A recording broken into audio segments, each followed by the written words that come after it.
Folks, Black Star Network is here. Hold no punches. I'm real revolutionary right now. Support this man, Black Media. He makes sure that our stories are told.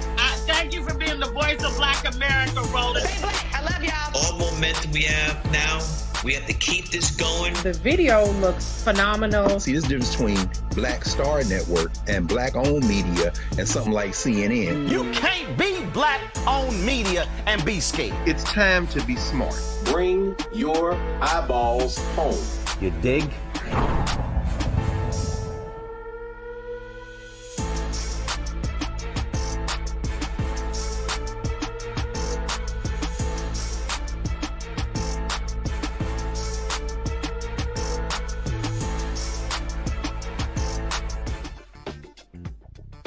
Today is Wednesday, November 22nd, 2023. Coming up on Roland Martin Unfiltered, streaming live on the Black Star Network.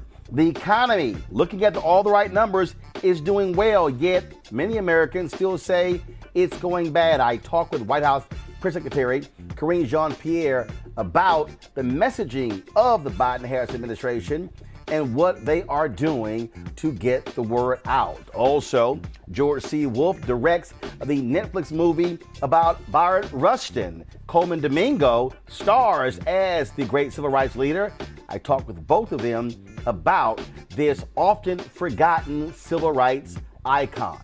Also, I chat with former Attorney General Eric Holder about his efforts to fight on behalf of African Americans and others when it comes to the right to vote, but also fighting to stop gerrymandering all across this country. And I talked with the director of the movie The 24th. It is about that black regiment in 1917 involved in a race riot in Houston, Texas, that led to the largest murder trial in history, court-martialed of 110 black members of the U.S. Army, and the execution of 19 of those men.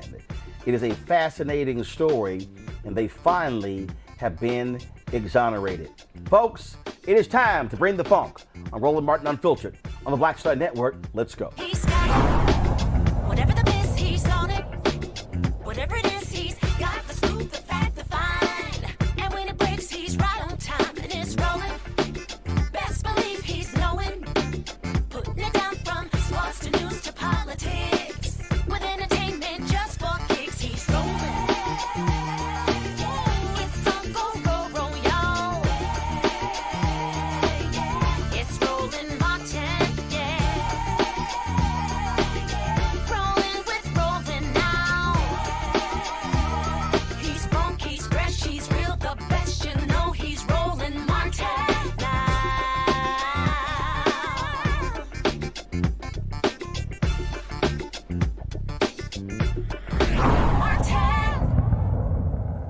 So much has improved in this economy, yet when you look at polling data, voters don't feel that way. Well, the Biden-Harris administration understands that. They have been trying to get the message out about how things have gotten. I sat down with Karine Jean-Pierre. She's the White House press secretary, talking about what they have done to improve the economy and why it's not breaking through. Karine, when I look at, and I cover this stuff all the time, when I look at the economic numbers, when I look at inflation, when I look at unemployment, when I look at stock market, look at all these things, it is showing an economy that has rebounded, that has recovered from those dark days of 2020 and 2021. Yet when I look at poll numbers and when I'm on social media, folks swear this is the worst of the worst. And so how do you deal with, and how are you finding this perception that, oh my God, the roof is caving in and everything is awful? Well, first, let me just say, Roland, thank you so much for having me. And you're right. I've watched your show and you've been very fair in laying out where we are and what this administration has been able to do as it relates to the economy, or just more broadly as an administration, how we're trying to move the country forward. And so very thankful to have you, right, doing that and having your voice, especially as we're going into Thanksgiving, and happy Thanksgiving to all your viewers. Look, we understand that what people in this country have gone through over the last 2-3 years have been very difficult. Right? You think about the pandemic and what that did to people and how we're coming out of the pandemic. And so we know, right, when we walked in, the economy was in a tailspin. It was because of the last administration and how they mishandled the economy, how they mishandled COVID at the time. And so we went into this administration dealing with an economic tailspin. And then after that, we had to deal with an inflation that was affected by what Putin was doing, President Putin was doing in Ukraine with invading Ukraine and causing a war. And so that caused inflation to go up. And so we understand that people are still trying to get through this, right? There's still some folks are not exactly feeling the successes that this administration has been able to do. But it is my job, as you know, just like it is your job to be straight with people and tell folks what's going on. It is my job for the president to speak on this administration and lay out what we've been able to do. You think about 14 million jobs created under this administration. You think about unemployment at under 4%.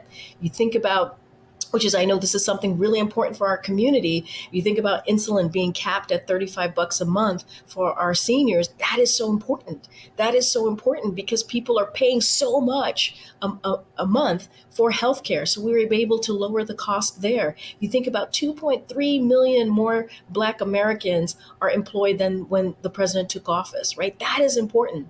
The unemployment rate for Black Americans when we walked in was at 9.2. Now it's at 5.9. There's still work to be done, but it did come down. You think about Black net worth is 60%. It's up 60% since the pandemic. So we are just going to continue to have these types of conversations with folks like you and continue to get our message out. You're going to continue to see the president talking directly to the American people about what we've been able to do. Going into Thanksgiving, we're seeing gas prices down by $1.70 since the peak. We're seeing car rentals down by 10%. We're seeing airline tickets down by 13%. You know, Thanksgiving dinner fell this year, but the cost of Thanksgiving dinner fell. Eggs, milk, bacon, fresh veggies are down. This is the fourth cheapest Thanksgiving that we've had ever, that we've had as a percentage of average earnings. So there are things to talk about, and we're going to continue to be very clear with the American people. But we get it. We get that some folks are still feeling this because what we went through was incredibly difficult for American people in the last 2-3 years. One of the areas that I think when we talk about prices, a lot of that was driven by corporate greed. I remember the congressional hearings. They were talking about inflation and where in 65, 70, 75% was caused by companies just jacking up prices. How aggressive are y'all going to call that out? Because that still is the case. When I look at people talk about rent going up, it's because we have a housing shortage in this country. We did not build as many homes between 2010, 2020 because of the home foreclosure crisis. And then you have private equity owning, thousands upon thousands of homes, and people are being forced to rent. And so is that going to be something that's called out and putting those companies on the front street that are choosing to earn record profits over the expense of the American people? And I have to tell you, Roland, this is something that the president calls out all the time. He calls out what we're seeing from corporations. He calls out anytime he talks about his economic plan.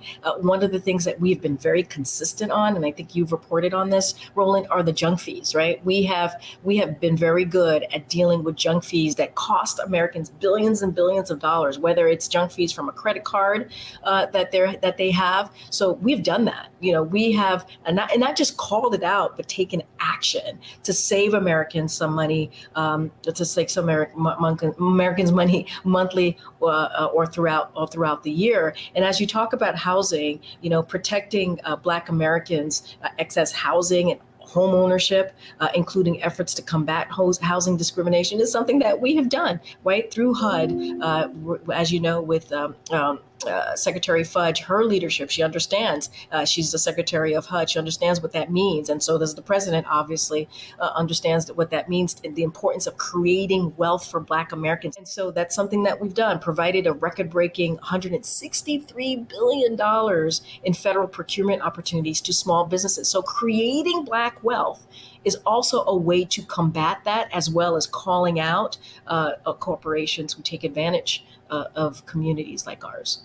One of the areas that a lot of African Americans are still not happy with was that the George Floyd Justice and Policing Act was not made law. It was passed by Democrats, and Senator Tim Scott, Senator Lindsey Graham didn't get it done by bringing over Republicans in the Senate. But one of the, and I get the executive orders and those things that were signed, but one of the things that I've never understood why the White House is not touting more. I mean, what's happening in the Civil Rights Division, Kristen Clark, they're killing it in terms of these police patterns and practices investigations, police officers who've actually being sent to prison, jail wardens, correction officers. And are we going to see the president really highlight that work, because they've been holding people accountable, and frankly, it hasn't gotten lots of attention. I mean, every time one of these people go to jail, we cover it, the redlining investigations and the settlements that have been announced as well. And I think, again, for me, if that is talked about more from the president and from the White House, it sheds light on the great things being done. People are surprised when I talk about it, and they go, that stuff is actually happening. Well, let me first say, Roland, thank you so much for talking about it. Thank you so much for being that voice to lay out exactly what's happening here in the administration to benefit communities like ours. And so certainly thank you for doing that. And I know you've been pretty much a champion on the work that's being done at the Department of Justice in their Civil Rights Division. Look, and that's happening because of that executive order that the president signed, because this is at the directive of this president, because he wants to make sure that communities feel safe and that law enforcement are held accountable. And that is incredibly important. Look, we will talk more about this. Obviously, we have to. There's so much going on, as you know, in the world, and not just obviously in the country, but in the world that the president has to speak to. And certainly we will do that to highlight that work, because it's important to the communities to know what's going on and how seriously we've taken that, especially one of the reasons the president was certainly elected. But I'm so glad that you just laid that out, because it is true. It is what DOJ is doing through the Civil Rights Division. They are making sure that that executive order that the president signed is being put into action, if you will. And we'll talk more about that. There's so much to talk about. There's so much accomplishments that we have made, whether it's the economy, whether it's through DOJ, whether it's housing, and because those are the things that the American people wanted us to see and continue to fight for freedoms. Obviously, we saw that in the last election, most recent election, and obviously in the one in 2022, how important it is to protect our freedoms. And so all of these things are important items and issues that we definitely will continue to speak to and lift up in what we've been able to do. Last question for you. Obviously, you've got holiday season coming up, and really once January hits, we're operating in election season. Are we going to see the president doing town hall discussions across the country, going into Black communities, not just talking about these things, but also having listening sessions with voters? Because polls certainly show lots of angst. Numbers have dropped significantly among African Americans.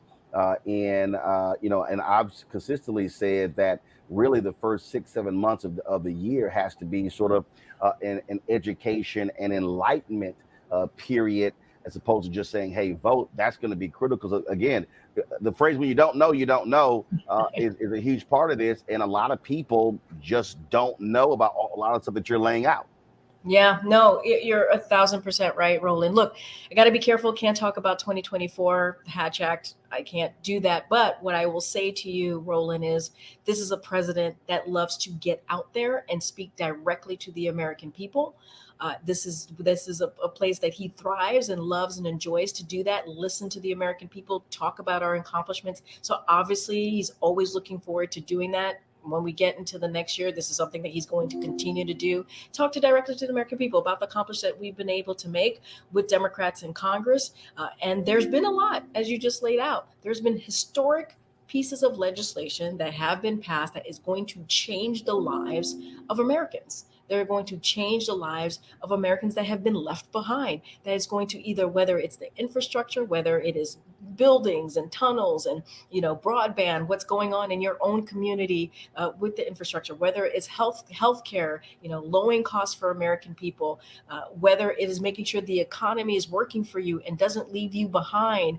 All of those things are critical, whether it is what we're doing at DOJ through the Civil Rights Division, as you just mentioned. There is so much to talk about. And let's not forget, fighting to protect people's freedom, making sure that women have the right to make decisions on their own body without politicians getting involved in a way that is completely inappropriate, fighting for democracy, all of those things.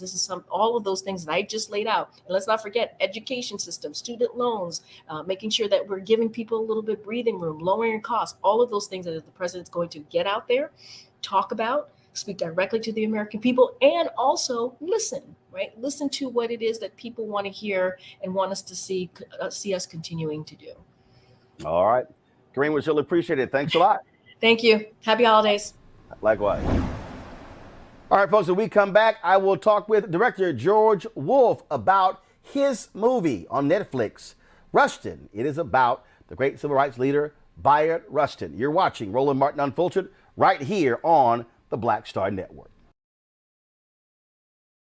When you talk about blackness and what happens in black culture, we're about covering these things that matter to us, speaking to our issues and concerns. This is a genuine people-powered movement. There's a lot of stuff that we're not getting. You get it, and you spread the word. We wish to plead our own cause. Too long have others spoken for us. We cannot tell our own story if we can't pay for it. This is about covering us. Invest in black-owned media. Your dollars matter. We don't have to keep asking them to cover our stuff. So please support us in what we do, folks. We want to hit 2,000 people, $50 this month, raise $100,000. We're behind 100,000, so we want to hit that. Your money makes this possible. Checks and money orders go to P.O. Box 57196, Washington, D.C. 20037-0196. The Cash App is $RM Unfiltered. PayPal is R Martin Unfiltered. Venmo is RM Unfiltered. Zelle is Roland at RolandSMartin.com.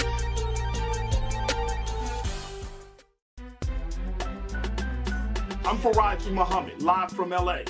And this is The Culture. The Culture is a two-way conversation. You and me. We talk about the stories, politics, the good, the bad, and the downright ugly. So join our community every day at 3 p.m. Eastern and let your voice be heard. Hey, we're all in this together. So let's talk about it and see what kind of trouble we can get into. It's The Culture, weekdays at 3, only on the Black Star Network.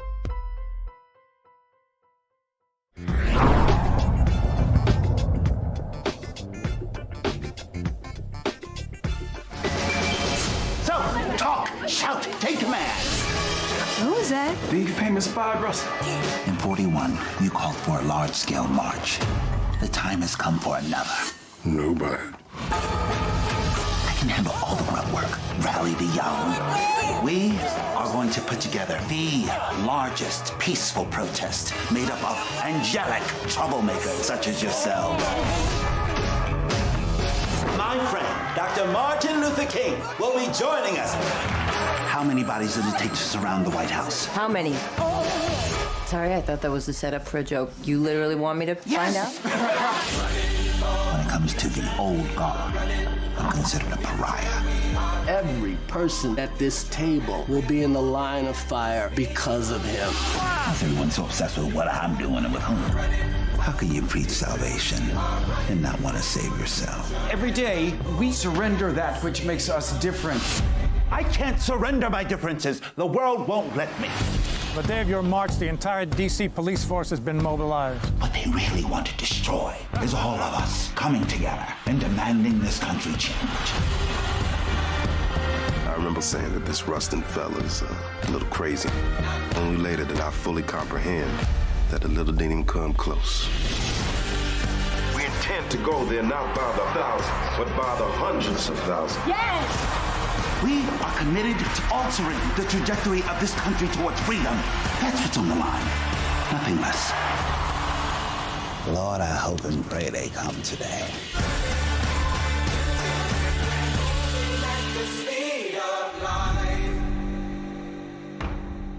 Welcome back to Roland Martin Unfiltered on the Black Star Network.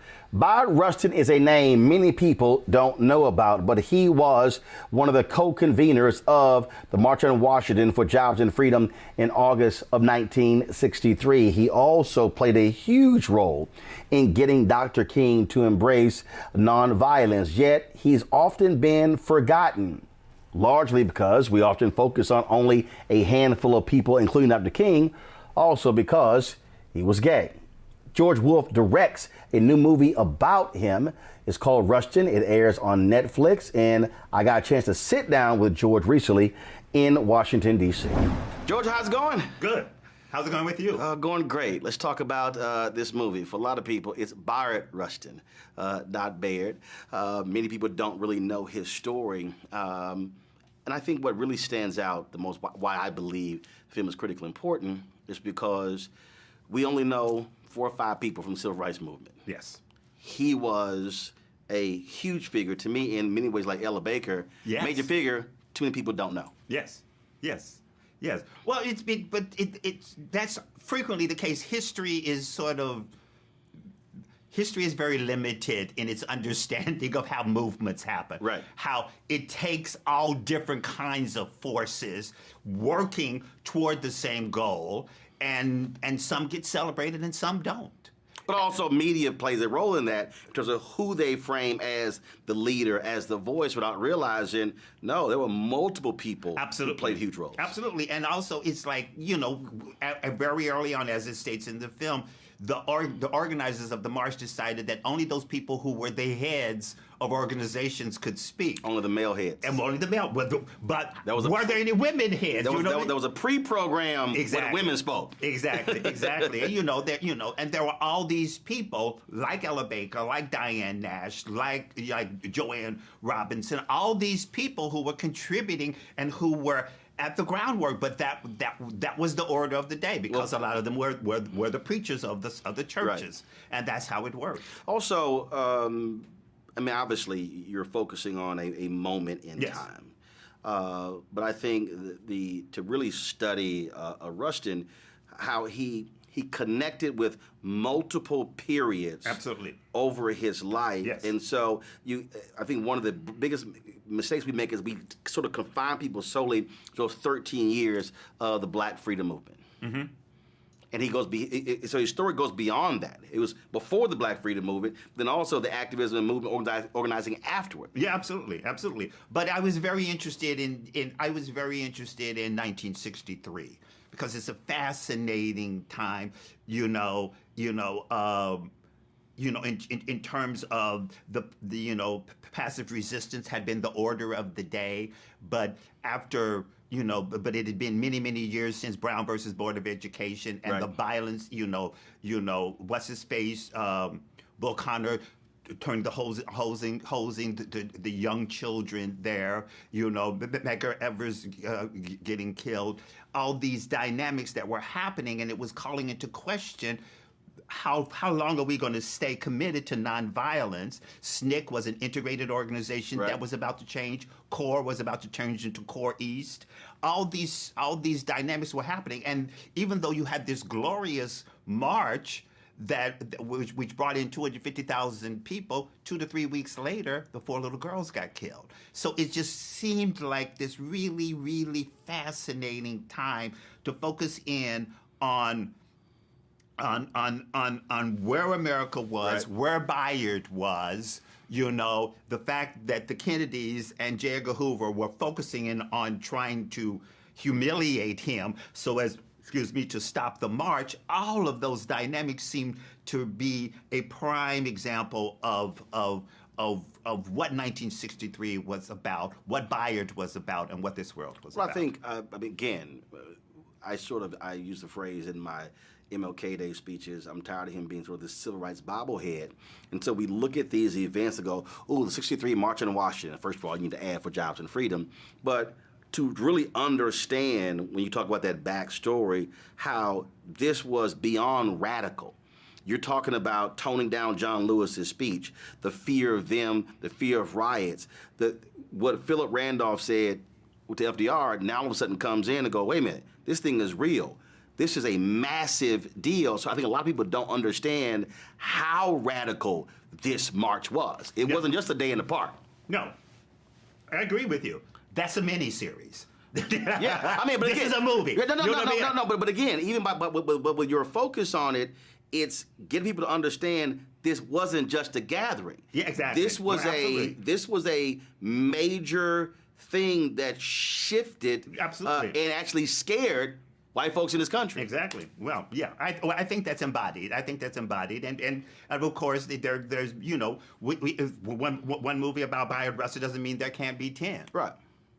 When I talked to Reggie Hutland when he did Marshall, he sort of explained his vision was he wanted him to sort of be like the John Wayne character. So when I got off the elevator and so I see this photo of Coleman as Bayard Rustin, I was struck by it because it reminded me of that one because you're centering him. A lot of times folks want to add other different pieces. Talk about why that was so critical to center him.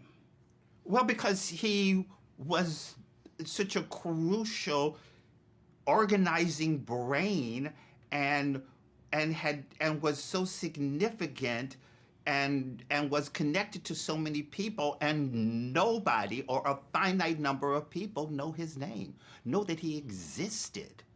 And that frequently we focus in on one hero, and I was just I'm very fascinated by, even though I don't think this completely applies, ordinary people doing extraordinary things. Absolutely. But I also think that he was extraordinary. So as an extraordinary person doing an extraordinary thing, and history said, you don't exist anymore. And so at different times, I felt myself very protective of making sure that he didn't get overshadowed by other people who are more famous and more significant in terms of how the history is told. It's just expanding the lens, if you will, so that more people are included, so that Dr. Anna Arnold Hedgeman I knew nothing about, and so including her, having a few scenes with Ella Baker, there's so many people, Claudette Clovid, all these people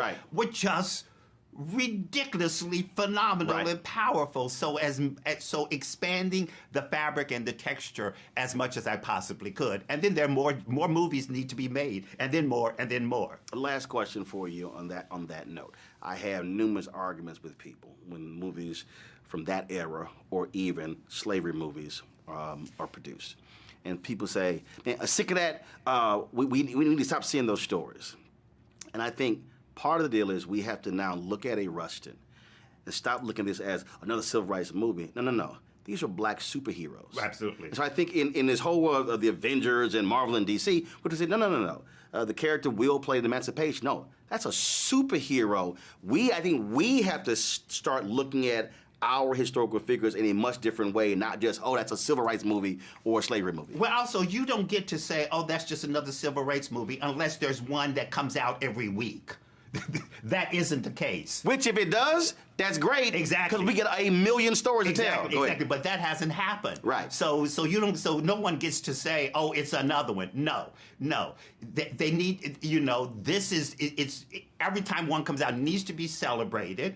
Hopefully it's good and worthy of the celebration, because it's adding to the stories, and it's adding to the figures that we should know, who there are things that they can teach us, things that can empower us, and it's a response to when somebody's trying to erase your history, celebrate your history. I'm sounding like a Baptist preacher. I'm gonna close with this one. I ask book authors this question all the time. What was the one wow moment doing the research for them? What was your wow moment? Was it an individual where you went, wow, I didn't even know about this person? Was there something else? Connected to this film? Yeah. When you're doing your research, could it be about I think it was Dr. Anna Arnold Hedgeman and her father saying to her from the time she was a little girl, what have you done today to make yourself useful? That expectation, I think, is phenomenal. Saying to her every single day, not what have you done this month, what have you done today to make yourself useful?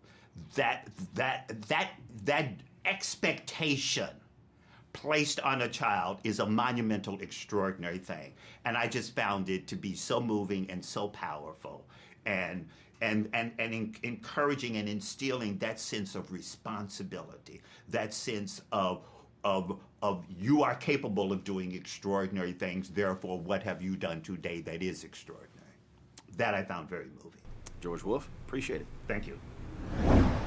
All right, folks, when we come back, I will talk with Coleman Domingo, who stars as Bayard Rustin in the Netflix movie Rustin. Folks, you're watching Roland Martin Unfiltered here on the Black Star Network. Don't forget to support us in what we do. First, you're watching right now on YouTube. Hit that like button, folks. We want to have more than 1,000 likes on the show. Also, support us in what we do.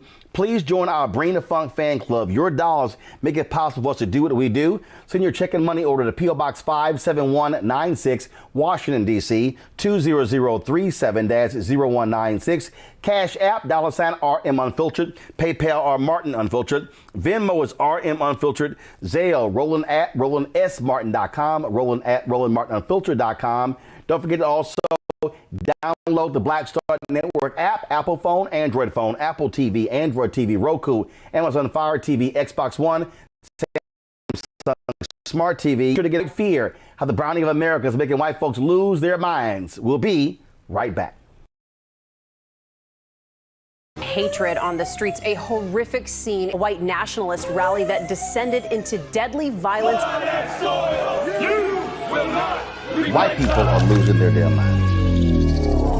As an angry pro-Trump mob storms the U.S. Capitol, we're about to see the rise of what I call white minority resistance. We have seen white folks in this country who simply cannot tolerate black folks voting. I think what we're seeing is the inevitable result of violent denial. This is part of American history. Every time that people of color have made progress, whether real or symbolic, there has been what Carol Anderson at Emory University calls white rage as a backlash. This is the rise of the Proud Boys and the Boogaloo Boys. America, there's going to be more of this. Here's all the Proud Boys, guys. This country is getting increasingly racist in its behaviors and its attitudes because of the fear of white people. The fear that they're taking our jobs, they're taking our resources, they're taking our women. This is white fear.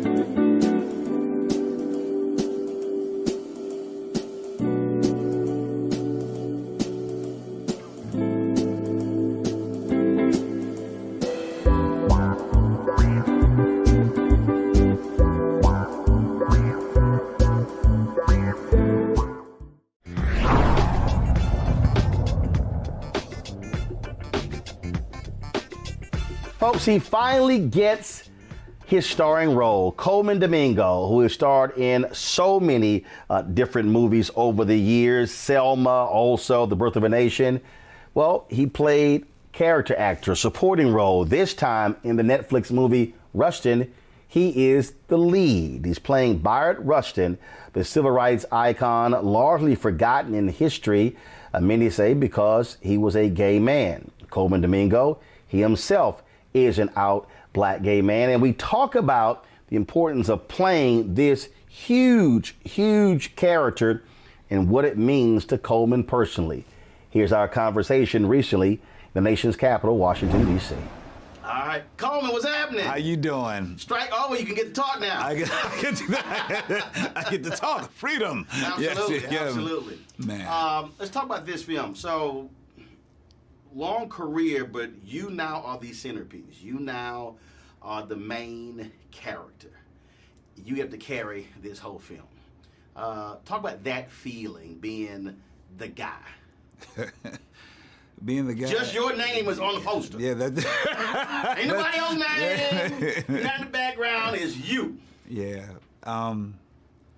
It feels like a career achievement, and it feels like a long, beautiful road. You know, and it's that name, there's so many other names with me that have made that happen, especially for this film in particular. To lead this film has been something that I'll never forget for the rest of my career, because there was a great responsibility, to tell the story of this man, and also to be sort of the soul of the production, and knowing that the production moves with you in the center, and how are you going to lead it?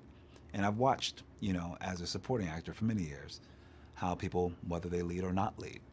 And I knew I could make an impact and make sure that everyone understood the mission every single day of what we were doing, what we were tasked to do, which was not only to tell by Rustin's story, but to tell Ella Baker's story, to tell A. Philip Randolph's story, stories of all these people who've been marginalized in the history books. And you're like, hey, this is our opportunity. And so that was the charge every single day. So when people came in, if they had a couple days on set, I'm like, you're coming into a different set. You're coming into the set that I lead, which is led with love and interrogation and a fierce work ethic. And that means every single background, every single transpo worker, everybody was tasked to, to say, hey, this is the way we're doing it. We're doing it differently this time. And so I didn't mind to shoulder that responsibility, and I felt like I was ready for it. When Chadwick played Thurgood Marshall, a lot of people like, Reggie, what are you doing? He ain't light-skinned like Thurgood. When Bryan Cranston played a paraplegic in the movie, folks like, what y'all doing? Why couldn't you cast someone? How important was it for a African-American gay man to play this character? Because he didn't hide, he didn't run from it, but he had to battle within the movement, outside of the movement, and he wasn't solely defined by him being gay, but he was clear, this is who I am. Yeah. The most wonderful thing about the casting of Rustin with me is that there's a lot of similarities, just in terms of where I pull from. I'm an openly gay man in this industry, and I think the beautiful thing is I don't think it's usually done in a way. I don't know why that has been, but also I think that sometimes people can't discern the difference, and I think that hopefully people can see the work and the detail and the nuance that goes into building a character and crafting a role, to know that it's not just Coleman playing it because there's a lot of things in my background in this way, but it's actually like a crafted character. But it is important because I think there are things that I know I could pull from or have access to that is not... You don't have to ask somebody else. I don't have to ask anybody else. It's my own experience in the world. We're both from... There are many similarities between me and Bio Rustin. Like being from Pennsylvania, I have a lot of nieces and nephews going to go Quaker schools, so I understand the practices of, Quaker philosophy. You know what I mean? We're both left-handed, whatever it is. But also, Bio was... Yay, left-handers. Yeah, yay, left-handers. But also, Bio was such an original in the world. There was no brother like him. You know what I mean? So the idea for that to exist at the time when he existed is remarkable. And so the idea that I get to play in that with him, because I feel like I am on the shoulders of Bio Rustin in every single way. Everything that Bio represented, here I am in my own industry, trying to make some changes. When did you first learn about him? I first learned about him, I would say about, I want to get this right, probably junior year in college, when I joined the African American Student Union. And at some point, whenever we were talking about something, Bio Rustin's name came up. Oh, Quaker. Oh, from Pennsylvania. Oh, queer. And the architect of the March on Washington? Wait a minute. How come I don't know this? And then, of course, you have to rethink what you've learned in your history classes. Right. But even before 63, the role that he played in centering Dr. King on nonviolence. Yes. Yeah, he inspired Dr. King with his practices of passive resistance. He inspired him, with the teachings of Gandhi. So in many ways, this may be a very strong statement, but would Martin Luther King be Martin Luther King without Bio Rustin? Because I think he influenced him a lot, and they had this very deep friendship in many ways. And there were people who shared ideology and argued and questioned together. I think it even goes beyond King and even Rustin. You mentioned Ella Baker earlier. I think that, look, as somebody who lives and breathes news and social movements and politics, I get it. I study these people all the time. Yeah. But the reality is, you only hear 4 or 5 names. You only heard about the big 6, the big 6 civil rights leaders. But if you look at Ella Baker, you're talking about somebody who goes from movements in New York to SCLC, NAACP, to SNCC and beyond. Rustin, if you talk about after 63, you go to 64. You can even go back to the war resistors. Right. Exactly. I mean, him going to prison, being a conscientious objector, all of that. And so I think part of even for a lot of African Americans is that we have allowed others to define who our heroes are. And we have to then go, wait a minute, hold up. It's more than just 4 or 5 people. Right. Yeah, there's a lot of ordinary people. No one was trying to walk into history books. They were just trying to do what was in front of them, right? And just like make a difference. And there were a lot of people. That's what I'm always telling people. I'm like, no, the thing that I think is so impactful about Rustin, because you see a lot of these young people who are now, congressmen and congresswomen and things like that. These people were 19, 20 years old out there doing the work. And these people were not 50 or 60 then. And nobody knows their names. You're like, no, they actually were a part of this movement. But then you have these superstars. You will just attach your name to Martin Luther King, but you're like, King at the speech, to be honest, he was just one of the speakers. Right. He was right. He was just one of many speakers. Right. It's just like, but that it was his time, and it was that alchemy that just like lit him up right then. That's when he became the superstar that he is. You mentioned superstar. When I interviewed Richard Roundtree, God rest his soul, I said, Richard, you were a black superhero.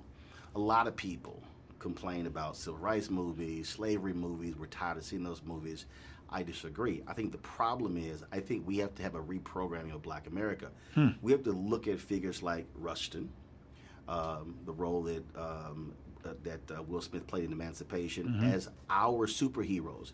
These are people who not just survive, but thrive. Defied odds, exactly. They are superheroes, and I appreciate Black Panther. I appreciate the Marvel characters, but these were real-life superheroes. I think you're absolutely right, and I think that's how impactful would that be to young Black and brown kids? That would be phenomenal. They believe that they can actually. They don't have to be in Wakanda. They can actually do something here. Right. And actually make a difference in their communities and their world. It's actually real. You can touch it. You know who that person was. They came from the same neighborhood. You name it. I think you're absolutely right. Last question for you. For you, I was asked this of book authors and others. What was a wow moment when they were researching and writing the book? So for you, playing this character, was there a moment when your research and your study where you went, wow, I had no idea? I think the wow comes in like when I start researching and looking at Rustin, even in high school. Just first of all, he was an athlete. He was an all-star athlete, but also he played the lute, and then he sang. I mean, who is this brother? He's a Quaker. You're like, there's so many things. You're like, what is that person? What is that walking this earth? And then made sure that his life was of service in every single way. That was the wow for me. Like, where did that come from? That confidence as a young person, as 15, 16 years old, to stage a protest, in the cafeteria for better food. Right.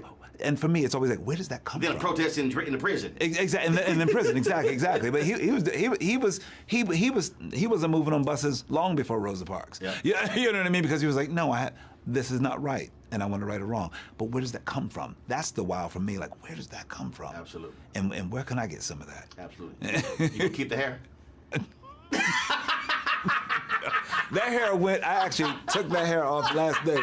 I had to let go of it. Had to shed that hair. Like, I'll keep the rest of Rustin, but not the hair. But I still have the teeth. I have the teeth at home. Okay. Maybe I'll bust them out on a Halloween or something like that. There you go. Exactly. Appreciate it, Coleman. Thank you. Thanks so much. So good to see you. Indeed, So good to see indeed. you, man. Appreciate it. Good to see you. Folks, don't forget Rustin airing on Netflix. All right, when we come back, I talk with the director of The 24th. The movie came out 3 years ago, but it details the story of more than 100 black soldiers who were court-martialed after a race riot in Houston in 1917. It is a stunning story, one you likely did not know about, but you should watch now. You're watching Roland Martin Unfiltered right here on the Black Star Network. Pull up a chair, take your seat. The Black Tape with me, Dr. Greg Carr, here on the Black Star Network. Every week, we'll take a deeper dive into the world we're living in. Join the conversation only on the Black Star Network. Grow your business or career with Grow with Google's wide range of online courses, digital training, and tools. Gain in-demand job skills with flexible online training programs designed to put you on the fast track to jobs in high-growth fields. No experience is necessary. Learn at your own pace. Complete the online certificate program on your own terms. Stand out to employers, get on a path to in-demand jobs, and connect with top employers who are currently hiring. Take one professional career certificate program or all 6. Earn a Google Career Certificate to prepare for a job in a high-growth field like data analytics, project management, UX design, cybersecurity, and more. All professional career certificate programs must be completed by December 31st, 2024. Scan the QR code to complete the application. There are 1,000 scholarships available. Grow with Google and J. Hood and Associates. Be job ready and qualify for in-demand jobs.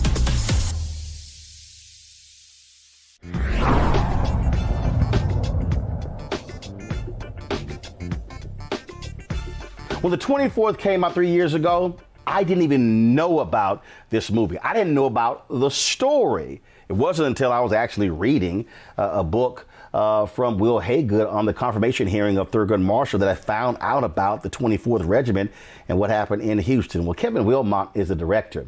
And when the U.S. Army recently overturned the convictions of the 110 black soldiers involved, 19 were executed, and the ceremony in Houston on Roland Martin Unfiltered. And so I caught up with Kevin and we talked about that event, talked about the movie and why this history is so important to our people. The 24th Infantry. This is Texas. And we have a great opportunity here. A legacy, if proven worthy, will carry us all the way to the shores of France. Things are a little different down here in the South. I will expect you men to obey the racial code. Yes, sir. Get back with the others. Just go ahead and drive this machine. Officer Cross. This is a white man's world. Every man here has got a lit fuse. Jim Crow's the law. Respect it. What are we gonna do? The police brutalize us, sir. All we want is to be treated as soldiers. As military police, you are to ensure order of the men of the 24th Infantry only. Drop the knife. Back up! I was robbed of my honor. You get out of here before they take yours too. The general can get the 24th in the fight. He's never going to do that. What do we do, sir? We have to here. We have a problem. We're gonna take our country back. Law run this town. There's a militia on the way. Are they? Which way did they go?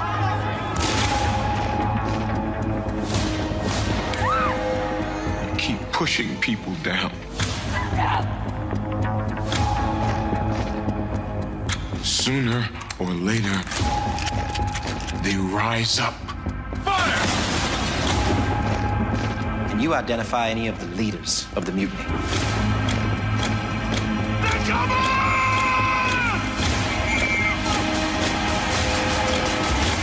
When I aimed the gun, I saw a man. He didn't see one back.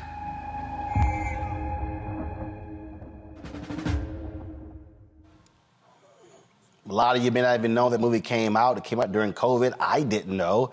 But joining me right now is the director, Kevin Wilmot, of the 24th. Kevin, glad to have you here. Praise the Lord for Instagram.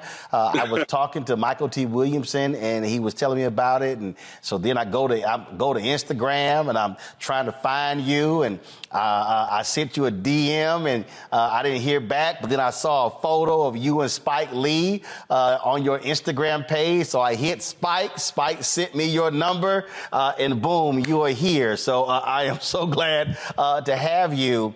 I'm a native of Houston and had no idea about this story. Yeah, that's the American problem, right? I mean, that's kind of what we do. You know, we hide the real history from the public. You know, I've heard a lot of people talk about how Texas teaches Texas history, but this part of Texas history has never been taught. In fact, it is a state requirement in the 7th grade that you take Texas history. And Kevin, the book is literally this thick. Wow. That's how thick the book. I mean, it is a massive book. And so you're absolutely right. And this was not in that thick ass book. You know, and what's amazing, Rolling, and thank you so much for having me on the show. I've always been a big fan. The thing about this riot, as they called it, this ended up being the largest murder trial in American history. Wow. I mean, that's how I learned about it. It was a history book I was reading 20 years ago, and there's only one photograph of the trial, and 64 Buffalo soldiers on trial at one time, and the inscribed caption was the largest murder trial in American history. And I'm a history geek. I had never heard anything about it. And that's what, started me on my quest to really make this movie. It took me 20 years, but we finally got there. And then, of course, COVID kind of hides the movie from people a bit, but at least it's out there. Yeah, so what happened was, and you're right, this is the photo right here. This is from the archives at Prairie View A&M University. This is the photo right here of them being on trial. And Kevin, it was interesting because, so the Wall Street Journal had an article yesterday talking about this decision and that there was going to be this ceremony in Houston. I saw that, and here's what's crazy. I rarely read the Wall Street Journal on weekends. I've got subscriptions to the New York Times, Washington Post, and I just, what the hell? All right, let me take a look at it. And then I see this story.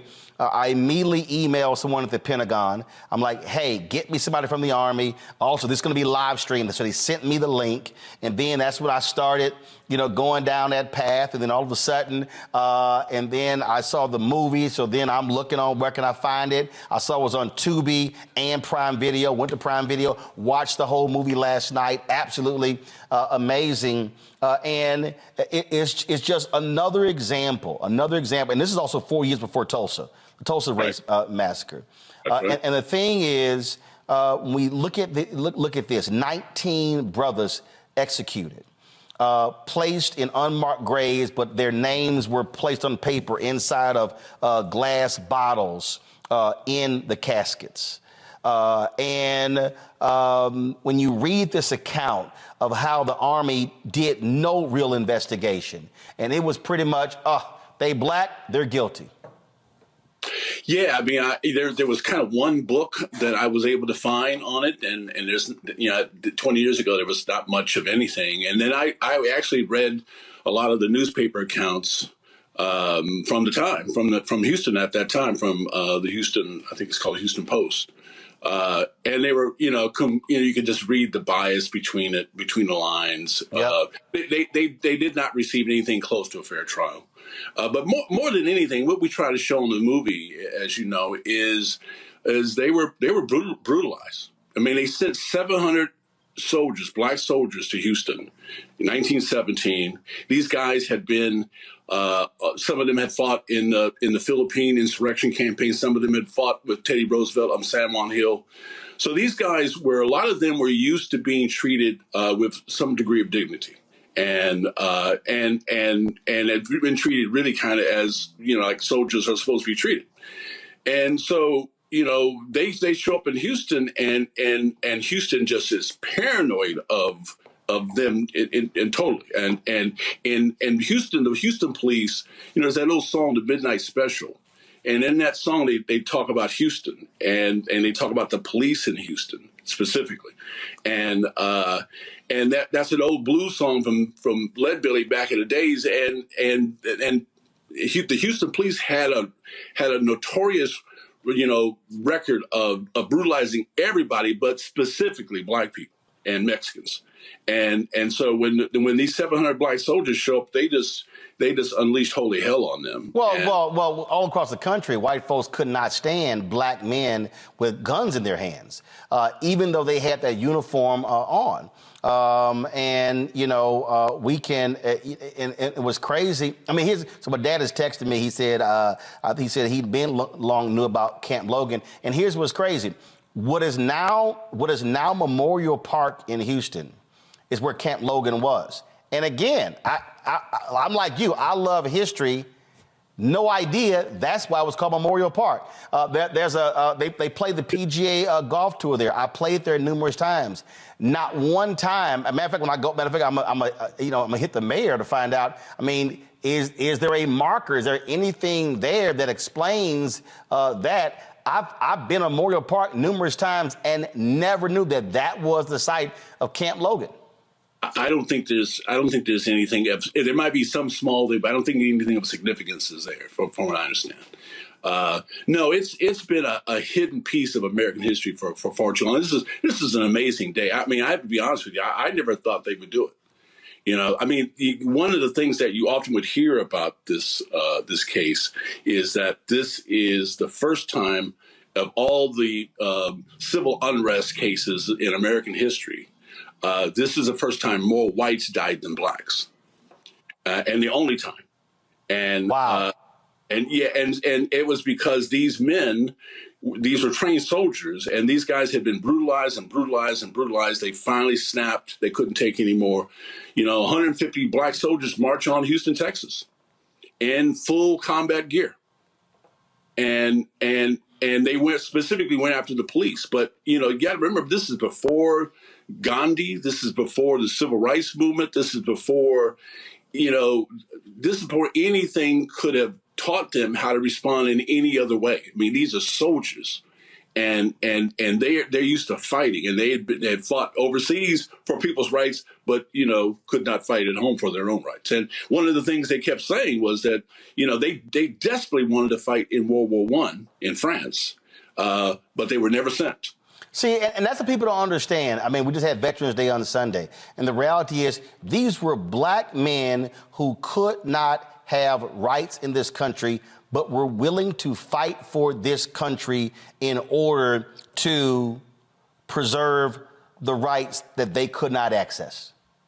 The idea was always that if we fight overseas and show our loyalty and show our patriotism, maybe they'll give us our rights back. Well, the black newspapers led is called the Double V campaign: victory at home and victory abroad. The Pittsburgh Courier, Chicago Defender, all of them, and also if people read Ethan McKelly's book on the Chicago Defender, this country could not stand that black newspapers like the Chicago Defender were writing about racism experienced by the soldiers, and they threatened the black newspapers with treason, to try them for treason. They said because they were stirring up dissension among the troops, and they were actually writing about the racism that black troops were facing in the military. I mean, it's so unbelievable that this is our life and our history, but it is, and it's so important that we tell these stories. I mean, one of the things I think that we see now is that they're trying to make these stories go away, and they're trying to erase these things from history. And as we know about the Holocaust and all the other horrible things in life, it's important to remember the Holocaust that happened here as well. And it's important. And just as this Tulsa and Houston, there were, as you know, Roland, just countless numbers of these incidents all over the country. And it's very hard to get a movie made about them. But it's important that black audiences specifically, watch these movies and embrace these movies and tell others about these movies, because, Hollywood, never has wanted to tell this side of our history. And so it's hard to get a movie like this made. And it's really important because obviously, the Republican Party, a lot of other folks, they don't want to hear about this. They don't want their kids to know about it. They don't want They don't want to know about American history. This is more than anything. This is American history. And it's it's being attacked. We're talking about the historic decision by the United States Army to vacate the convictions of 110 black soldiers involved in a race riot in Houston in 1917. There was a ceremony today in Houston announcing this decision and also announcing the steps that they are taking to, one, provide benefits to the descendants of these soldiers. We're talking with Kevin Wilmot. He is the director of the movie, The 24th, and he joins us right now. And Kevin, it's interesting. So during the break, first of all, I'm sitting there texting the mayor of Houston right now, my Alfred brother, about this here. But I went to the website of the Memorial Park Conservancy, and they're the ones. And so I'm looking here, and I'm looking under history. And as I'm going under here, so this is literally what it says. It says, the park was to be named to honor the soldiers who fought in World War I and trained in Camp Logan, today known as Memorial Park. Camp Logan was one of a handful of training camps established to train and convert members of the National Guard to become U.S. military service members. So first of all, was Camp Logan there to train black soldiers or all soldiers? They trained all soldiers. Okay. But they had a black section. Gotcha. And obviously, nowhere in here is there any mention of what took place. And looks like we may have lost Kevin there. Let me know we have him back. There we go. Okay, so there's nowhere in here is there any mention of what took place in 1917. Matter of fact, let's see here. There is a timeline here. This is the extent of it. Camp Logan, 1917. The United States enters the First World War, and the War Department leases 7,600 acres of forested land on Buffalo Bayou to establish a training base named Camp Logan. The camp trains 70,000 soldiers, housing 30,000 at any given time, and is a social center of Houston. Nearly 1,000 Camp Logan soldiers lose their lives during the war, and over 6,200 are wounded. There are stories of heroism and bravery associated with Camp Logan. Among them, the 370th Regiment, after training at Camp Logan, go on to serve with the French military and become the most decorated in all of World War I. There are also stories of tragedy associated with the camp, including the Houston Mutiny and Riot, which took place on the night of August 23rd, 1917. Kevin, that's it. That's all you get. That's all you get, right? That's it. Like, black ain't mentioned, but you also know this called the Houston Mutiny and Riot, not race riot, but just go ahead. Yeah, well, that's the deal, and that's what makes this day so great, because as someone who's been trying to tell the story for a very long time, and having to read that kind of stuff for years and years and years, and the fact that they've done such a great job in erasing this from our history books and our memory, our national memory. It's just a really profound thing that these men are finally being honored, and you got to remember these Buffalo soldiers, the 24th specifically. They fought in the Spanish-American War. They went up San Juan Hill with Teddy Roosevelt. They fought in the Philippine insurrection. And most people don't know anything about the Philippine insurrection. This happened right after San Juan Hill and the fight with Cuba. But that's really the first Vietnam. That's really the first Vietnam. And these guys are fighting. They sent some of these guys in China. They had fought Pancho Villa in New Mexico. They had been all over the place. And these men had really kind of, gained a certain dignity and respect that most black men in America had not achieved because of the horrors of segregation and Jim Crow. So these guys they were real American citizens, and they saw themselves as equal citizens. And that's why I believe that's why they rebelled. Yeah, they were. I mean, and look, I mean, these are black men wearing these uniforms. And speaking of that, I was very curious because when I'm watching the movie, I'm always interested in terms of what actually happened. So the end of in the movie, the end of the trial, and my panel, get ready. I'm going to get y'all for questions. The end of the movie, the end of the trial. I'm sorry, when they were saying, "I am a man." Was that written into was that actually testimony from the trial? I added that. Trey Byers and myself, we wrote the script together.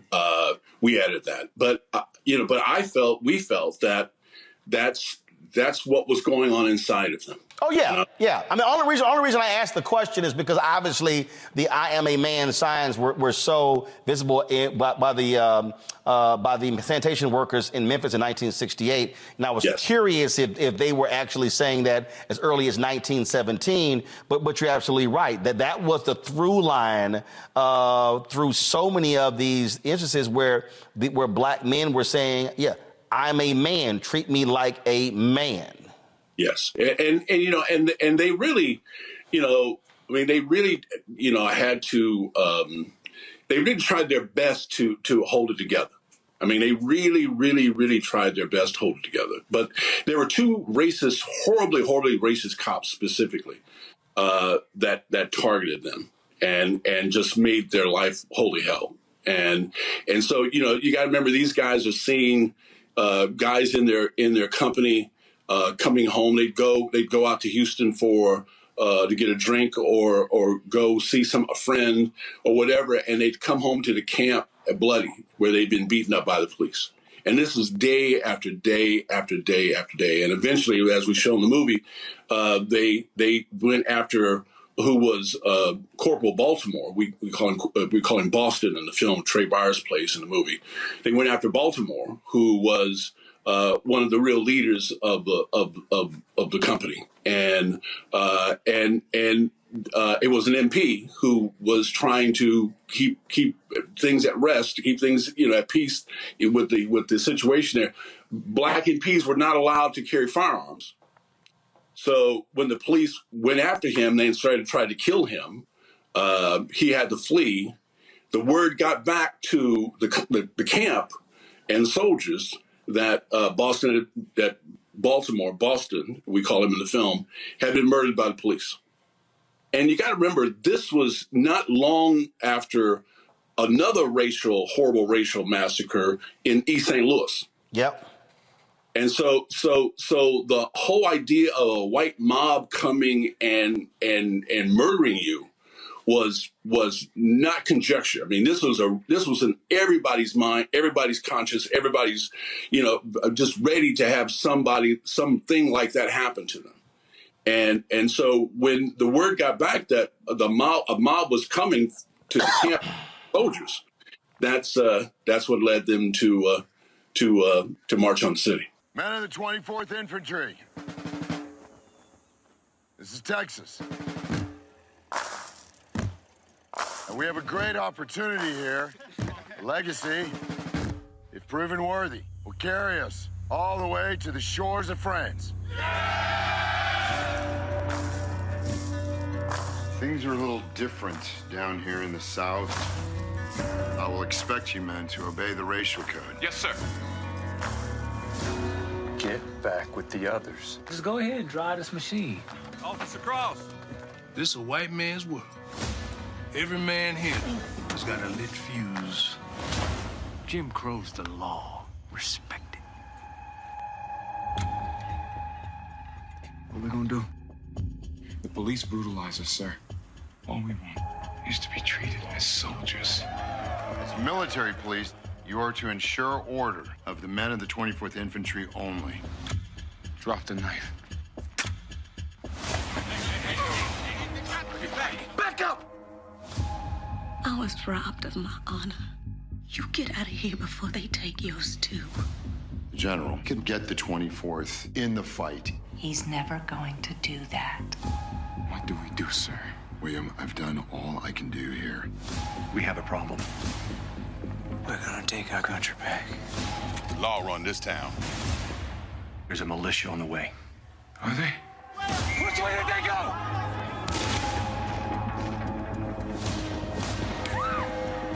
Keep pushing people down. Sooner or later, they rise up. Can you identify any of the leaders of the mutiny?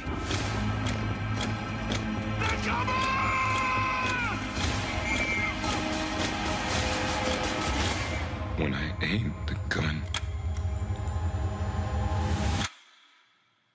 I saw a man.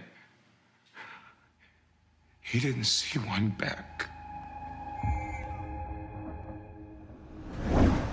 All right, folks, so we come back on Roland Martin Unfiltered, a 1-hour conversation with former Attorney General Eric Holder, who is leading the battle to ensure our voting rights and make sure that we have proper representation in Congress and on the state level as well. You're watching Roland Martin Unfiltered right here on the Black Star Network.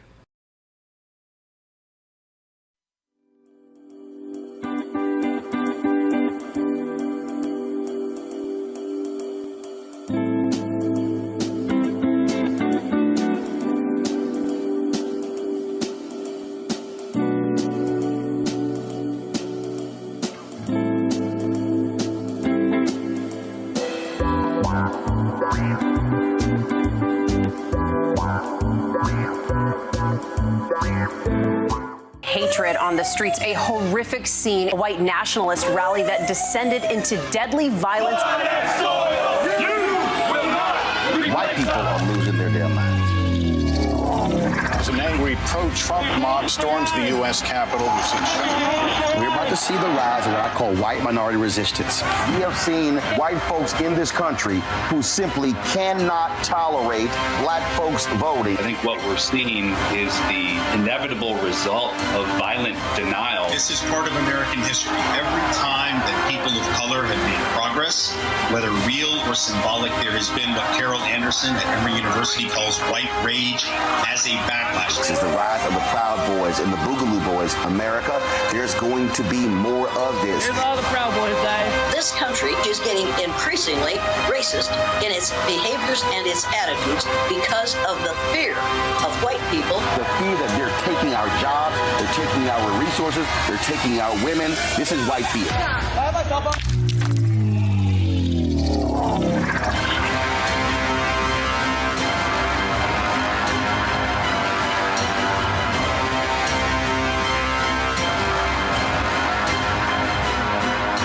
What's up, Geek Tony in the place to be. Got Kicked Out Your Mama's University, creator and executive producer of Fat Tuesdays, a air hip-hop comedy. But right now, I'm rolling with Roland Martin, unfiltered, uncut, unplugged, and undamn believable.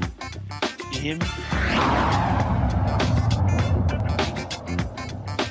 All right, folks, welcome back to Roland Martin Unfiltered on the Black Star Network. My conversation with former Attorney General Eric Holder. We cover a lot of stuff, including what he is doing when it comes to redistricting, making sure that we have proper representation on the federal and the state level, but also why it's so critical that we as African Americans understand the power of our vote. Here he is, this exclusive conversation. All right, lots to talk about here, former Attorney General Holder, but I want to start here. The 8th Circuit came out with a decision with regards to Section 2. This is, look, the conservatives have been trying to get rid of the Voting Rights Act for a long time. Clarence Thomas is salivating at that opportunity. They, of course, the Shelby v. Holder decision gutted Section 4. Now you have this 3-panel group that says, oh, private groups and individuals can't sue using Section 2, even though nearly 200 lawsuits have been filed, most of them highly successful. And so just set up for people who do not understand why these court battles are so important when it comes to voting rights. especially as it relates to African Americans? Well, I mean, I think you got a little bit of history. I mean, the Voting Rights Act of 1965 is justifiably called, the crown jewel of the civil rights movement. And it is the thing that really brought democracy, full democracy, to our nation. Still imperfect, but I mean, it really cured a lot of the issues that we had been dealing with as a nation for many years, and in particular, Black people in this country. We have seen since the Shelby County decision, I guess in 2013, this latest decision out of the Eighth Circuit, getting at Section 2, attempts to roll back the clock when it comes to voter protection for people of color generally, for African Americans more specifically. And the notion that this panel, a 2-to-1 decision, said that only the Attorney General of the United States can use Section 2 in bringing cases is totally inconsistent with the practice that has been in place since 1965, which I guess is like 58 years at this point. And inconsistent with what I did as head of the National Democratic Redistricting Committee just a few months ago when we brought a Section 2 case in Alabama that put in place for the first time another opportunity district in Alabama so that African Americans would have the ability to select a congressman of their choice, likely a Democrat, likely a Black person. Because of racial gerrymandering, they had been prevented from doing that for generations.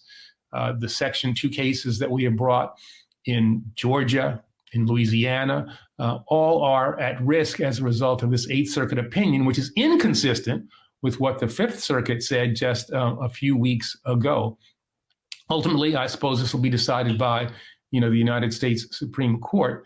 But what bothers me is that we're taking precedents and practices that are, as I said, half a century old, and simply because of the ideological makeup or the change in the ideological makeup of these courts, either at the circuit court level or in the United States Supreme Court, we are seeing a reversal of these precedents, and that's inconsistent with how we are supposed to do things.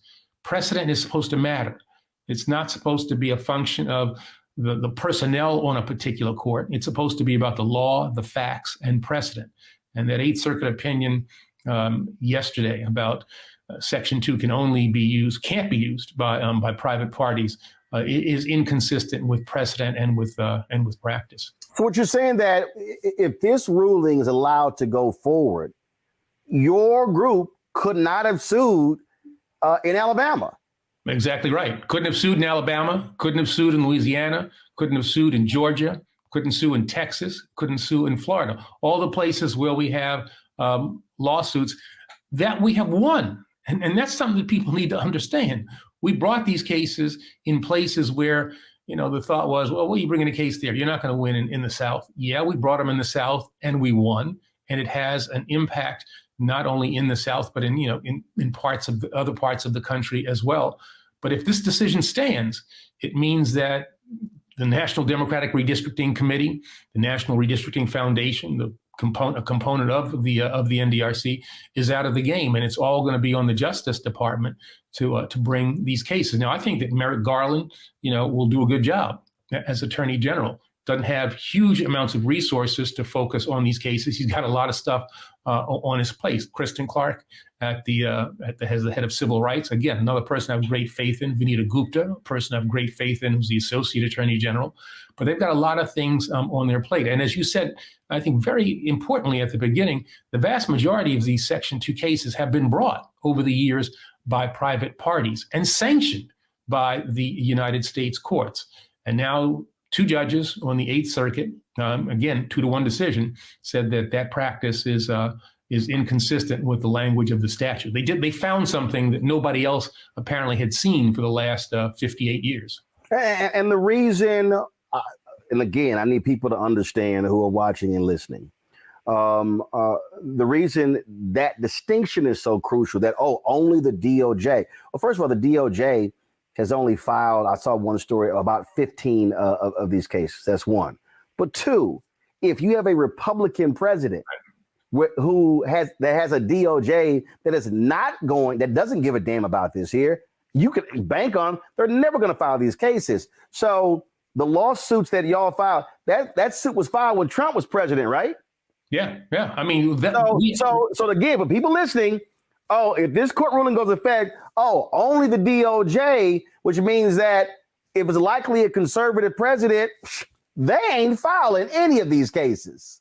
No, I think that's right. I mean, it's not only an attack on precedent. The reality will be that you will then have enforcement of the Voting Rights Act, the Section 2 component of the Voting Rights Act, will really depend on who the Attorney General is, what's the ideological makeup of that administration. And here we're talking about fundamental issues of justice, fundamental issues of voting fairness. And that should not have to rely on who the Attorney General is, who the president is. There are certain things that are supposed to be immutable. And that is a commitment to making sure that there is as much equality as is possible in our voting system. You can bet that, I don't know what the exact statistics are, but there were a lot more of these cases brought during the Obama years than there were during the Trump years, a lot more in the Biden years than there were in the Trump years. And that, to put all of the weight for the responsibility of the enforcement of Section 2 on the Justice Department, inconsistent again with precedent, inconsistent with practice, and ultimately bad for the American people. I spend lots of time, and I've been doing this lately. I call it Civics 101, trying to explain to people who don't live and breathe this stuff every day how crucial the courts are. And in fact, on my bookshelf over there, I've got a book, and Jack Bass is the author. And I read this book when I was in college, and it blew me away in reading this book because it's called Unlikely Heroes, the Fifth Circuit 4. And it talked about Brown versus Board of Education. Actually, that's what it talked about, the impact of the Fifth Circuit judges and how they were the ones who really interpreted but put into practice the Brown versus Board of Education decision. And what people have to understand, and I try to walk people through who say, oh, that's performative, Biden picking Judge Ketanji Brown Jackson for the Supreme Court, or Roland, these 50 black federal judges, they don't matter. And I just sit here and go, folks, y'all need to understand the 150 federal judges that Biden Harris has picked. If they get reelected, they probably going to pick another 200 some odd judges. So that's more than 350. It's only about 930 federal judges. And so it's hard to get people to understand why federal judges and who is president and who controls the Senate has a direct impact on the lives of Black people and other people. No, that's exactly right. I mean, we have relied on the courts to, further a whole range of things, a woman's right to choose, same-sex marriage, the protection of voting rights. There have been a whole range of things, reasonable or unreasonable, gun safety laws. Miranda rights, exactly. All of these things go through. Search and seizure. All of these things go through the courts. And so who sits on the court, on these various courts, really matters. Over the course of a 2-term presidency, using just historical data, an average president will appoint about 1/3 of the sitting judges in the federal system. And so, this is not performative. I mean, this is substantive and has a real world impact on the lives of people in this country. And to the extent that people say, well, it doesn't matter, it's, well, wait a minute, you don't think it matters? You saw what happened with this Trump-dominated Supreme Court. If you're a woman, you don't have the same rights that, perhaps a young woman, you don't have the same rights that your mother did with regard to making reproductive choices. This Supreme Court has put in place an opinion authored by Clarence Thomas, really kind of, I think, really kind of off the wall, has an off the wall view of the Second Amendment and has expanded the ability of people to have in their possession all kinds of weapons that have had such a negative impact in so many different places around the country.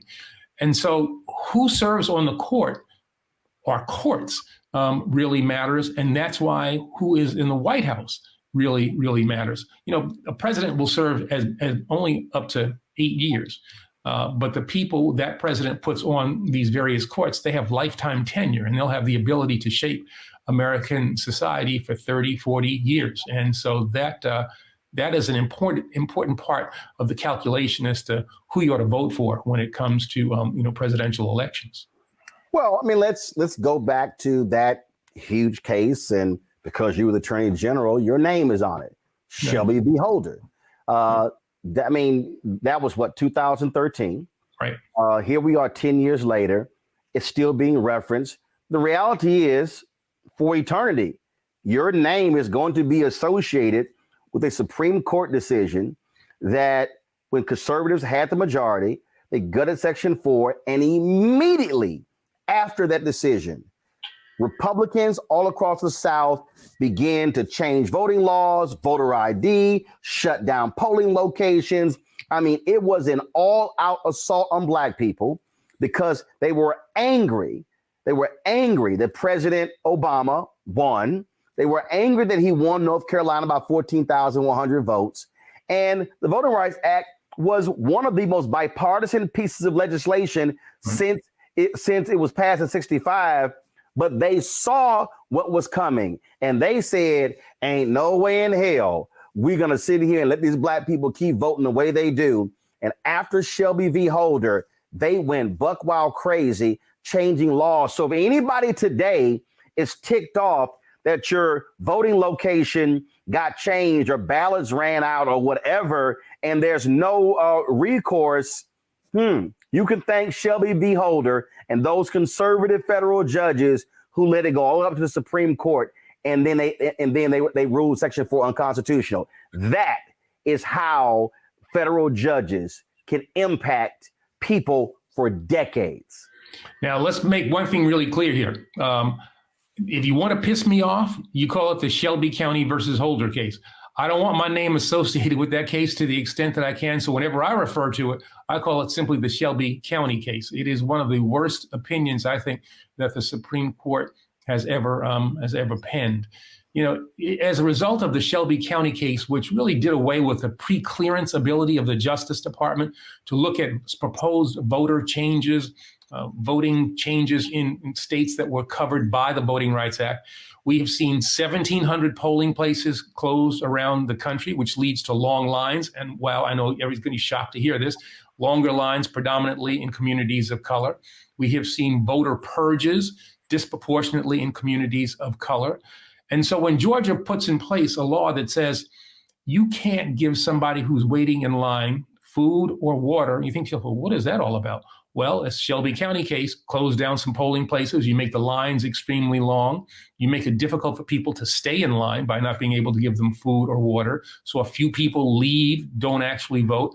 And the margins in our elections now are so small that if a few people leave the voting lines in a few precincts, maybe that has an impact overall on, who wins in a local race, who wins in a state race, and who may even Sherry Beasley lost to be the Chief Justice of North Carolina Supreme Court by 400 votes. Right. Yeah. And so these changes matter. And the thing about the Shelby County case is that, in the case, very famously, the Chief Justice said, America has changed. Well, yeah, America has changed, but America's not yet at the place where it needs to be. And if you needed any proof of that, what you said before is extremely important. Immediately after the Shelby County case was decided, a whole range of voter suppression things were put in place in states in the South, predominantly because those were the states covered by the Voting Rights Act, that would have been stopped by the Justice Department had the Shelby County case not been put in place. These unnecessary photo ID laws, these closing of polling places, the changing of polling locations, a whole range of things happened as a result of the Shelby County case.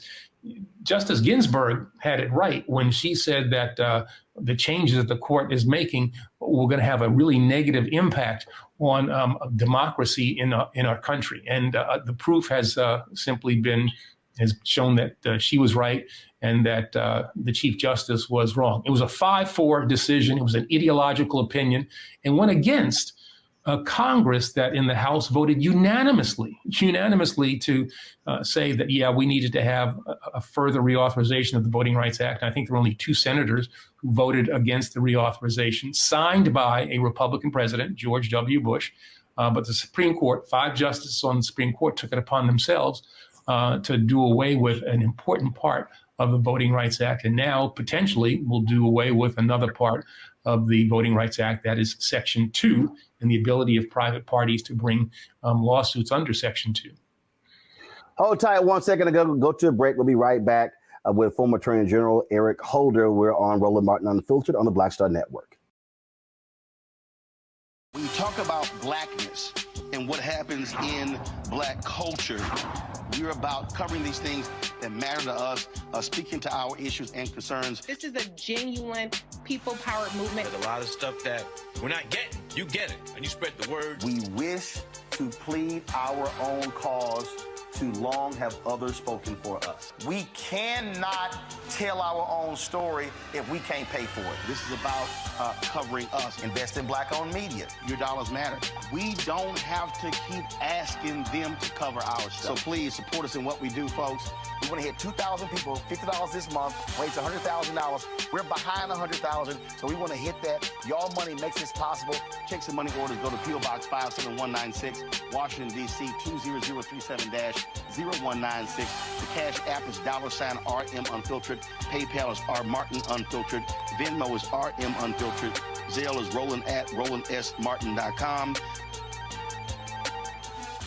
Hey, what's up? It's Sammy Roman. Hey, it's John Murray, the executive producer of the new Sherry Shepherd Talk Show. It's me, Sherry Shepherd, and you know what you're watching, Roland Martin Unfiltered.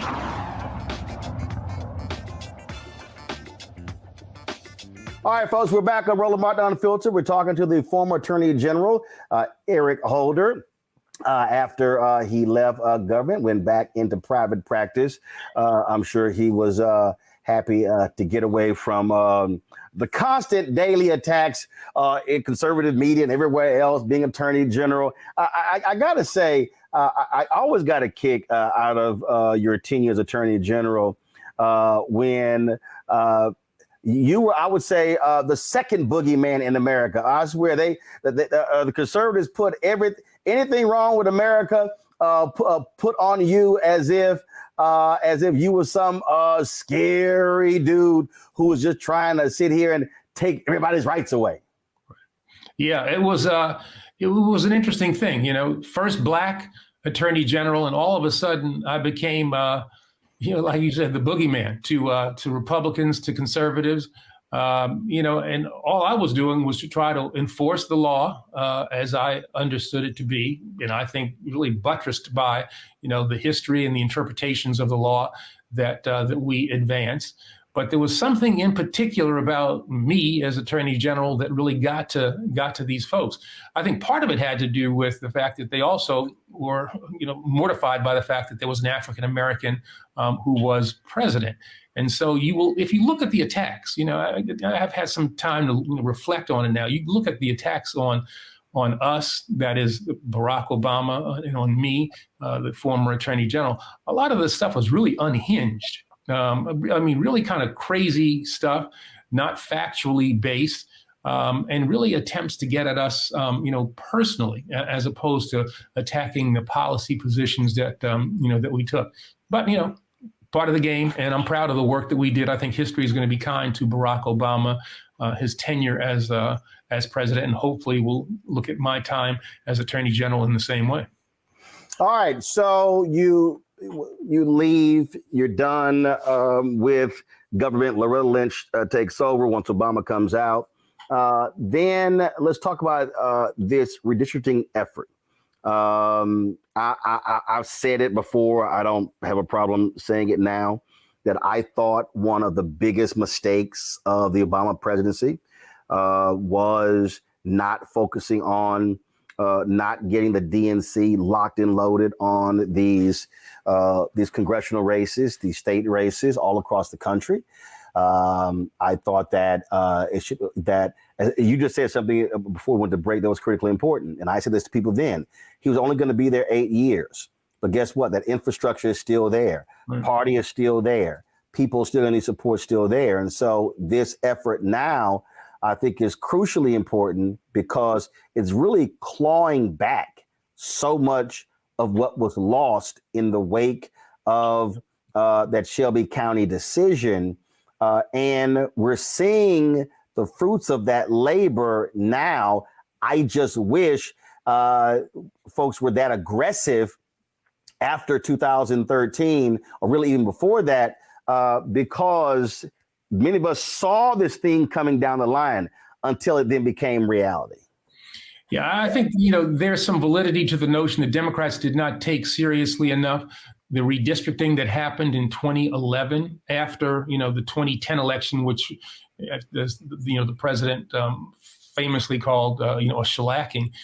Republicans used that power from the 2010 election in 2011 to gerrymander on a scale that we had not seen, for some time. Princeton University did a study and said that that was the worst gerrymandering of the past 50 years. And we've had to live with that, since 2012. I mean, in 2012 was a very, a good example. You look at the House of Representatives after that gerrymandering done by Republicans. Democrats get 1.4 million more votes than Republicans for the United States House of Representatives and end up with a 33-seat deficit only as a result of gerrymandering. That's one of the reasons why we formed up the National Democratic Redistricting Committee to try to make sure that the redistricting done in 2021 was more fair. And that's the deal. I just want to make it fair, because if it's fair, Democrats, progressives will do just fine. We don't have to put our thumb on the scale. New York Times has said that the redistricting done in 2021, after we come into existence, was the most fair of the past 40 years. Now, it doesn't mean it's perfect. There's still places where we have lawsuits that are pending, or we have battles that we still have to win. But we didn't focus as a party on the problem of redistricting. We didn't focus enough on state elections. People got all excited about Barack Obama's running for president, and I get that. But we really did not focus enough on state and local elections, which are really kind of critical and on a day-to-day basis have a greater impact on people's lives than who's president of the United States and who's actually serves in Congress. These state legislatures are really, really important places. And that's one of the focuses that I've had as the head of the NDRC, really focusing on state elections, state Supreme Court elections, local elections. That's where the Democratic Party has not traditionally focused enough attention. And we have to play the long game. We can't get episodically involved in this and think that we'll just focus on this every 4 years when there's a presidential election. No, we got to play the long game. Every election matters. There's no such thing as an off-year election. That's why I worked so hard in just these past couple of months in Virginia, and we were successful there. While I was campaigning in Ohio, I was campaigning in Wisconsin for that state Supreme Court race, all in 2023, which is supposedly an off year. We got to focus on every year, every election. They all matter. Okay, let's talk right there about that long game. And I swear, I remember, I remember 2008. I'm on CNN, and James Carville, Paul Beglia, Rahm Emanuel, they were always criticizing Howard Dean for his 50-state strategy. And they felt he should have been focused really more on the national elections.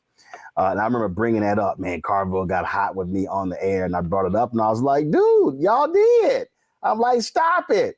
I'm like, and that was always a thing for me, that it made no sense when again, if you were paying attention, Republicans were like, all right, if we don't have power on the federal level, we're going to run the table in these states. And so what then began to happen? They began to, using gerrymandering, and that's what led to supermajorities. And now it's damn near impossible to break these things up unless you're able to get control of the state Supreme Court. We saw what happened in North Carolina when Democrats finally got control there. They could have gone up when Beasley raised 6-1. Now Republicans control it 5-2.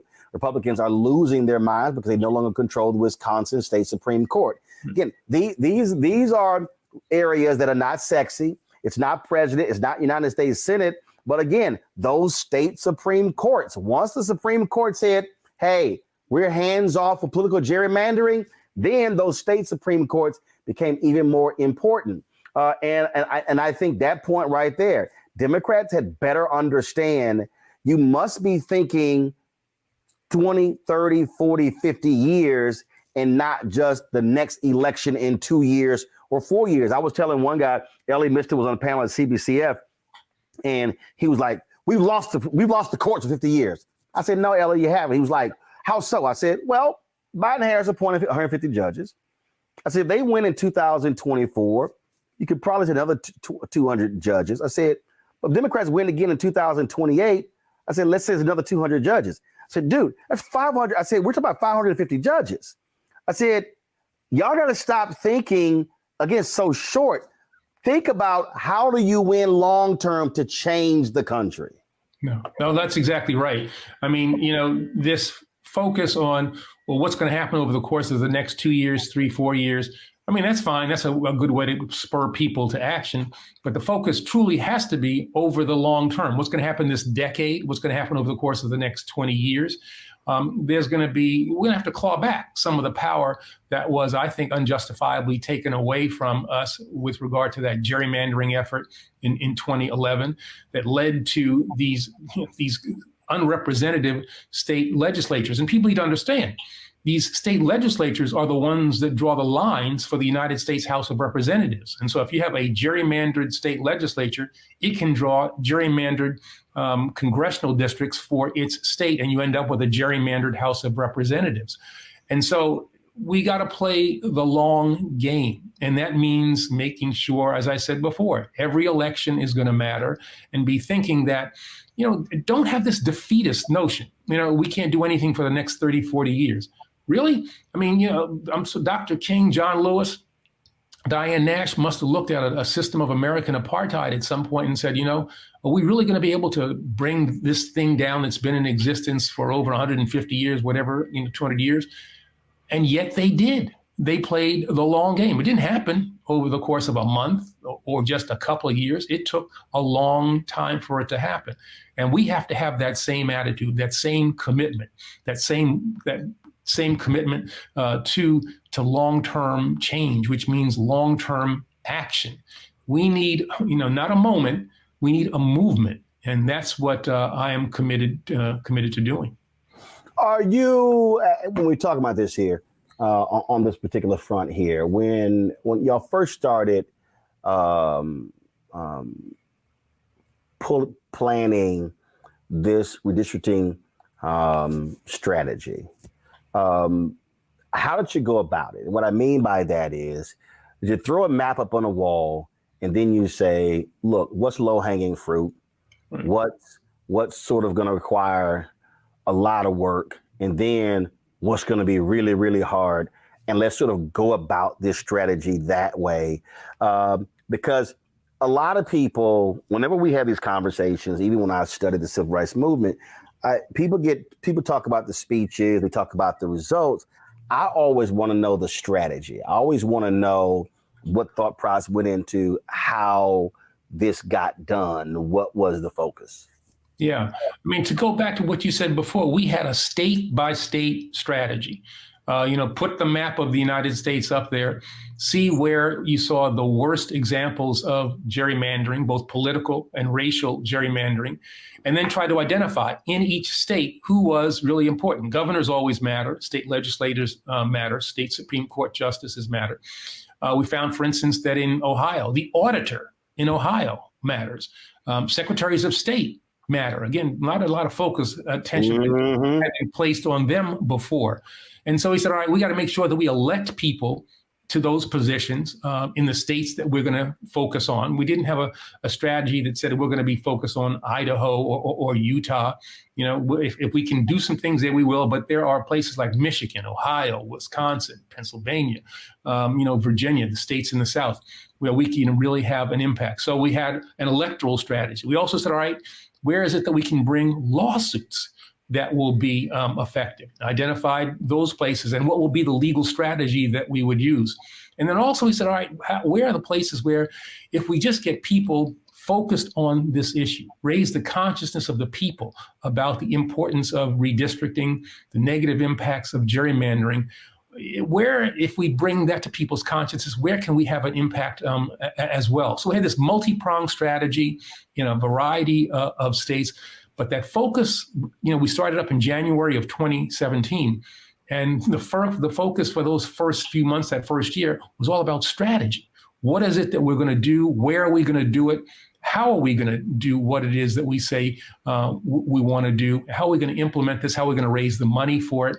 And then by late 2017, and then since then, we've been out there, and I think that we have been pretty effective. I know we've been doing pretty well because Republicans are attacking us as using their usual unhinged stuff. Oh, here comes Holder again and Obama, and they're doing all kinds of negative things. And when I start to see those articles, I know that they're starting to feel the positive impacts of the things that we have been doing. I love your whole point about the folks who go, oh, woe is me. And I must say, Eric, my God, that's the one thing that probably just drives me crazy about lots of Democrats. And I just really think of people, and I say this about young folks and others, and understand, look, you ain't got the stuff you got today because it happened in 6 months. Right. I mean, it was literally clawing. It was a slog to sit here and just grab, the terrain piece by piece. It wasn't just like, came in and man, we just carpet bombed the joint. Here we go, we won. No, that's just not how these things happen. And then people tell me, well, Roland, we don't want to sit here and hear that where, it's going to take time, but that's real. No, it is real. I mean, it's not something that happens overnight. People should be impatient, but that impatience should drive you to action, not despair. If you're not optimistic, it seems to me that pessimism leads to inaction. Optimism leads to involvement. And so I look back and see that America's better now than it was 50 years ago, better than it was 50 years before that. It's not yet at the place where we need to be, but people gave up their lives. They gave up their lives so that I would have opportunities that they did not. My father served in World War II, and while he was in uniform in this country, was told to get to the back of a bus in North Carolina, told to go around the corner to get a hamburger while he was in Oklahoma, in World War II while he was in uniform, and his boy became Attorney General of the United States. Now that's progress. It didn't happen overnight, but that's the kind of progress that we have to fight for. We have to play the long game. We have to understand that it's going to take some time, but don't be satisfied and say, well, it's going to be sometime in the future. No, I fight for change now, understanding that it may take a little longer than a day, a year to get it done. But we owe a great deal to people who sacrificed for us, and we dishonor that legacy if we don't commit ourselves to the kind of action that they were prepared to engage in, and we sacrifice the future of people who will come after us unless we do our part now to protect our democracy and to advance the cause of civil rights. Hold tight 1 second, going to break. We come back, I want to talk about your book on this very issue, folks. We are talking with the former Attorney General Eric Holder right here on Roland Martin Unfiltered on the Black Star Network. Back in a moment.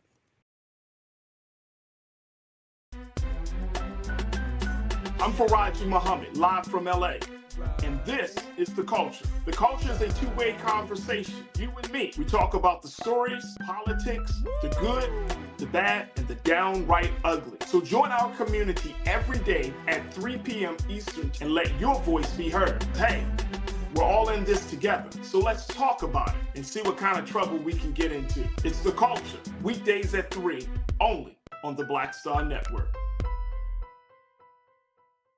When you talk about blackness and what happens in black culture, we're about covering these things that matter to us, speaking to our issues and concerns. This is a genuine people-powered movement. There's a lot of stuff that we're not getting. You get it, and you spread the word. We wish to plead our own cause. Too long have others spoken for us. We cannot tell our own story if we can't pay for it. This is about covering us. Invest in Black-owned media. Your dollars matter. We don't have to keep asking them to cover our stuff. So please support us in what we do, folks. We want to hit 2,000 people, $50 this month, raise $100,000. We're behind 100,000, so we want to hit that. Y'all money makes this possible. Check some money orders. Go to P.O. Box 57196, Washington, D.C. 20037-0196. The Cash App is $RM Unfiltered. PayPal is R Martin Unfiltered. Venmo is RM Unfiltered. Zelle is roland@rolandsmartin.com.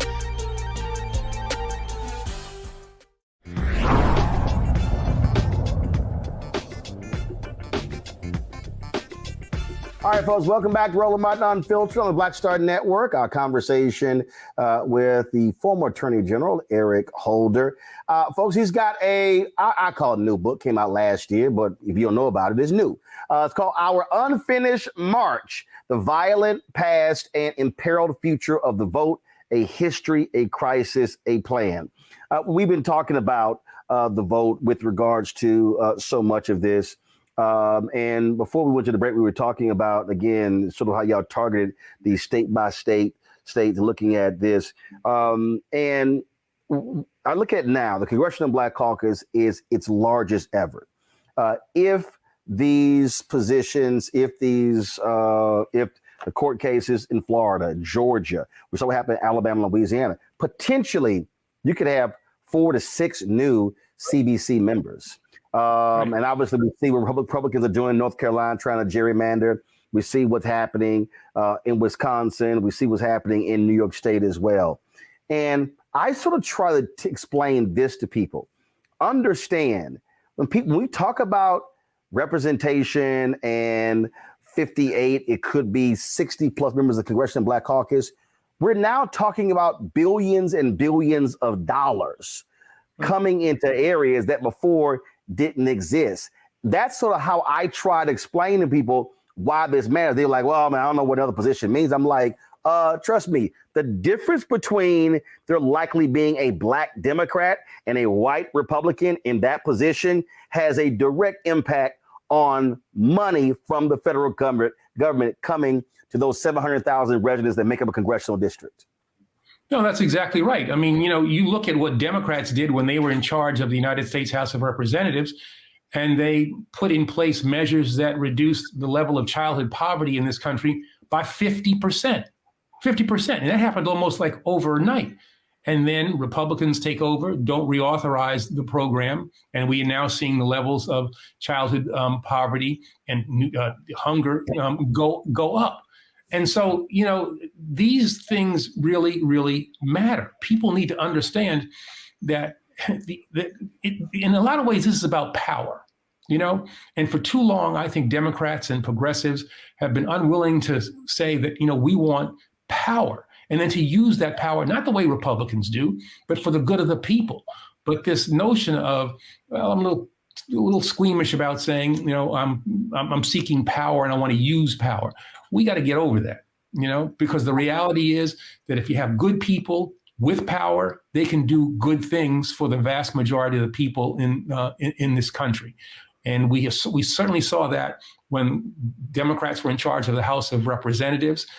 We see it in state legislatures where Democrats have power and they expand Medicaid, and poor people get health coverage. Rural hospitals are supported as a result of the expansion of Medicaid. And this is something that's extremely popular. Has not happened in Wisconsin because of the gerrymandered Republican legislature there. It hasn't happened in other states, even though the people want it to happen because of gerrymandering.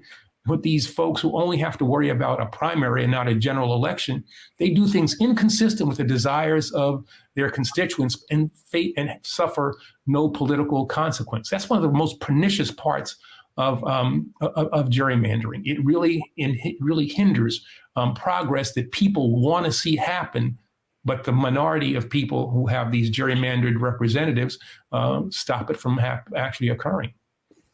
And that's why I think that as you talk about the history of the vote, especially when you say the violent past, but also, I dare say, the violent present. Here's why. And I keep reminding my listeners and my viewers this. When Donald Trump was complaining in 2020 about losing, he kept mentioning 4 cities. He kept saying Fulton County, which is Atlanta, Philadelphia, Detroit, and Milwaukee. When they did a partial recount in Wisconsin, the Trump campaign, and that partial recount was only in Milwaukee. And I keep telling people, January 6th was about them being pissed off that Black people turned out in huge numbers. And I tell folks, don't make any mistake about it. That was about how dare, because remember, he was thanking Black people in 2016 for not voting. He was not saying that 4 years later. Yeah, I mean, January 6th has a whole bunch of things that drove people to do really unbelievable things at the Capitol that day, and then subsequent to January the 6th, these election deniers. A lot of it has to do with, people of color turning out in really significant numbers. It also has to do with young people turning out in really significant numbers. And, they have since that time tried to put in place measures that are going to make it more difficult for African Americans, Hispanics, young people to vote. And so we've got to be prepared for a fight that really is about what kind of America are we going to have? This is a changing America. This nation is becoming more brown. That's just a fact. I think we say 2050, they're going to be more people of color than white folks in this country. I think it's now come down to 2043. And that can be really a source of strength for this nation. It makes us more competitive around the world against more homogenous nations, or it can be a source of great division if it is used by politicians to try to stoke, fear and divisiveness among the American people. And so that's what these elections are all about. What kind of America do you want? That's what the 2024 election is really going to be about. This is all elections matter, but the 2024 elections are really about our democracy more than anything else. Are we going to have a true democracy in this nation? What kind of America are we going to have? And so you tell me you're not voting, or that you don't care, or that it doesn't matter, you're getting on the wrong side of me. Because again, that doesn't honor the legacy of those who sacrificed before, and it flies in the face of just logic about what kind of country we're going to be if Republicans and these MAGA Republicans take over. On that particular point there, as you were laying this out, we say our unfinished march. Again, I'm always trying. I talk about connecting the dots, because I think sometimes what happens is some people think about voting and go, well, that's just that one thing. But there's a direct correlation between representation, voting, resources, bridges, schools. Oh, yeah. I mean, we can start sitting here, just start going like connect. And then when I hear the people who go, no, we got to do for self. We can't care about government. And I keep saying, Elon Musk is the richest person in the world, and because of government subsidies. So I'm like, and I'm like, so y'all can miss me with all that, pull yourself up, because corporations in America, oil companies, tech companies, you name it, they all look to the government for assistance and help. Yeah, I mean, well, no, that's elections matter in really, really significant ways. I talked before about, the lowering in a significant way of childhood hunger. And you're right, there's trillions of dollars, billions and trillions of dollars that get distributed by the federal government. And the question is, where does that money go, and for what purpose? If you've got Democrats in charge as opposed to MAGA Republicans in charge, you're going to see fundamentally different priorities. The Donald Trump administration had a tax cut of $1.7 trillion, whatever it was. That money was designed to help corporations and fat cats. as opposed to helping the American people, those people who need the greatest amount of assistance. And so elections matter. Your vote matters. If your vote didn't matter, if you're an individual and you think your vote didn't matter, why the hell do you think they're trying to make it so difficult for you to exercise that vote? They understand, the other side understands how important an individual vote is, how important a collective effort by particular communities are. They understand all of that. And so we've got to be just as smart as they are, just as committed as they are, and play the long game as effectively as they have. I like it when you laid out there when you said a history, a crisis, a plan. And the thing that is interesting, and I'm like it drives me sort of crazy.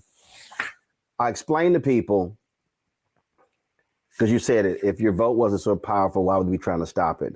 But not using it actually strengthens them in trying to stop us. And so when folks say, I don't see any changes, so therefore I'm going to sit the re-election out, I'm saying what you're actually doing, the thing that you say you don't like, that's what actually helped create the supermajorities. That's what actually helped create the takeover of Supreme Courts. That's what helped in my native Texas taking over the school, the Board of Education, and now controlling curriculum, and now being able to throw out certain books. Ron DeSantis is not the governor of Florida if Andrew Gillum picks up 31,000 votes. Right.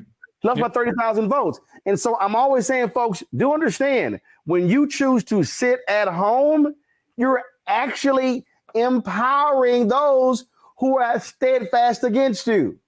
Well, that's exactly right. Because here's the reality.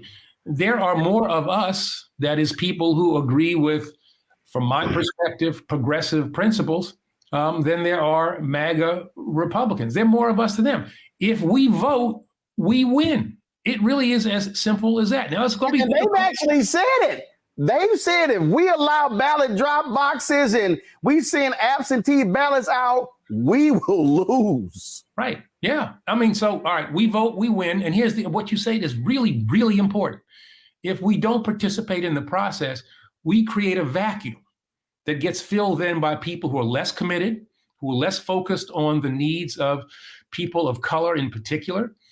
We get people who are less committed to our democratic system, and they will be the ones who will decide, the direction of the nation in terms of policy. They'll be the ones who decide how elections are actually held. They'll be the ones who decide, who gets federal funds and who gets the necessary financial assistance. That's the vacuum that you create by not participating in the system. And it's something I think that is irresponsible. It's just irresponsible. Your first responsibility as an American citizen, I think, is to simply vote. I've held a number of titles in my life. I've been Attorney General, Deputy Attorney General. I've been a judge. But the most important title is the one that I have right now, and that's American citizen. And the most important thing I can do as an American citizen is to fight for our democracy. And the most fundamental way I can do that is to vote, and to use whatever power I have to get other people to vote as well. People should not underestimate the power of their vote. The civil rights movement was all about empowering people to vote. The Selma to Montgomery March, people, here, that's a legendary thing, the Edmund Pettus Bridge. That was about getting people in Alabama the right to vote. Dr. King understood that better than anything. There's an economic part of the civil rights struggle, certainly. But the core of the civil rights movement was getting people the right to vote. So as you have gone about this country, as you've done book signings as well, who's in the audience? Because when I look at the numbers, and let's just be real clear, historically, we understand that, frankly, older voters vote off the charts. It's always 65 plus, then it's 50 to 64. But as you go down, it gets less and less and less. And one of the things, and this is not about gaslighting, millennials or Gen Z, I use the opposite. I say all the time, hey, y'all got the numbers. It's more y'all than baby boomers. Right. It's more y'all than Gen X. But guess what? Demographics don't mean a damn thing if you don't use it to your advantage. No, that's exactly right. I mean, the largest voting bloc in the country now, young people, not baby boomers. I'm a baby boomer, and we have disproportionate amounts of power because we vote in greater proportions than young people do. And, young people are the ones that have the most at stake. What's the climate going to look like? What's our democracy going to look like? What are the ability of women to decide what they are going to do with their bodies?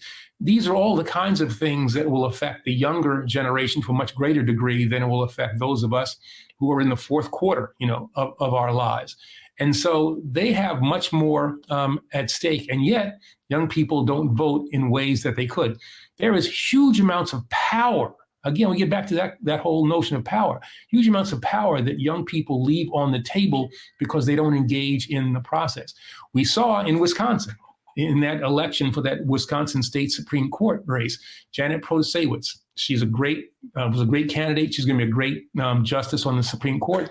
She turned out young people in that election, and in what is a 50-50 state, she won by 11 points.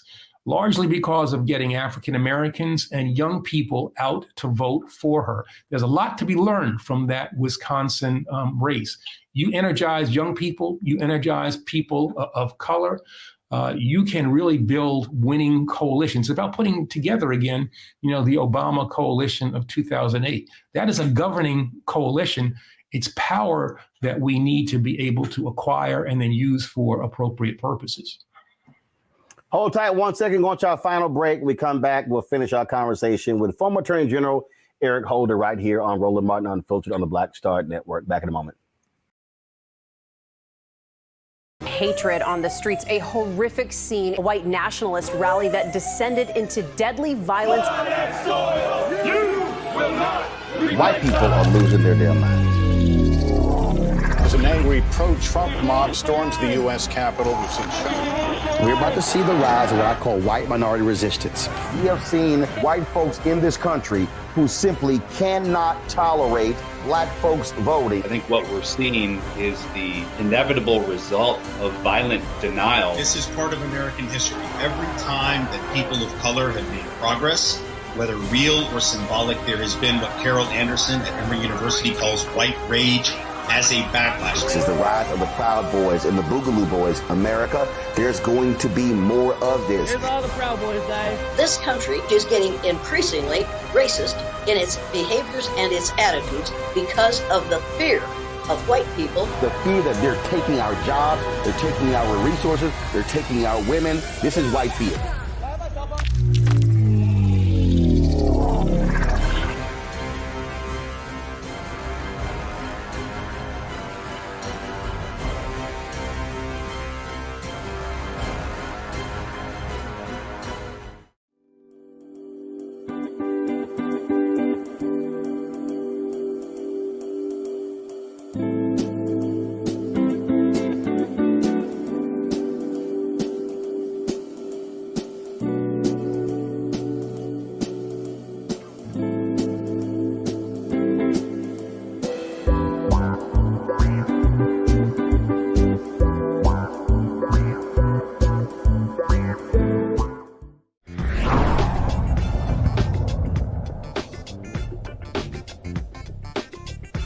All right, folks, welcome back to Roland Martin Unfiltered on the Black Star Network. We're talking with former AG Eric Holder.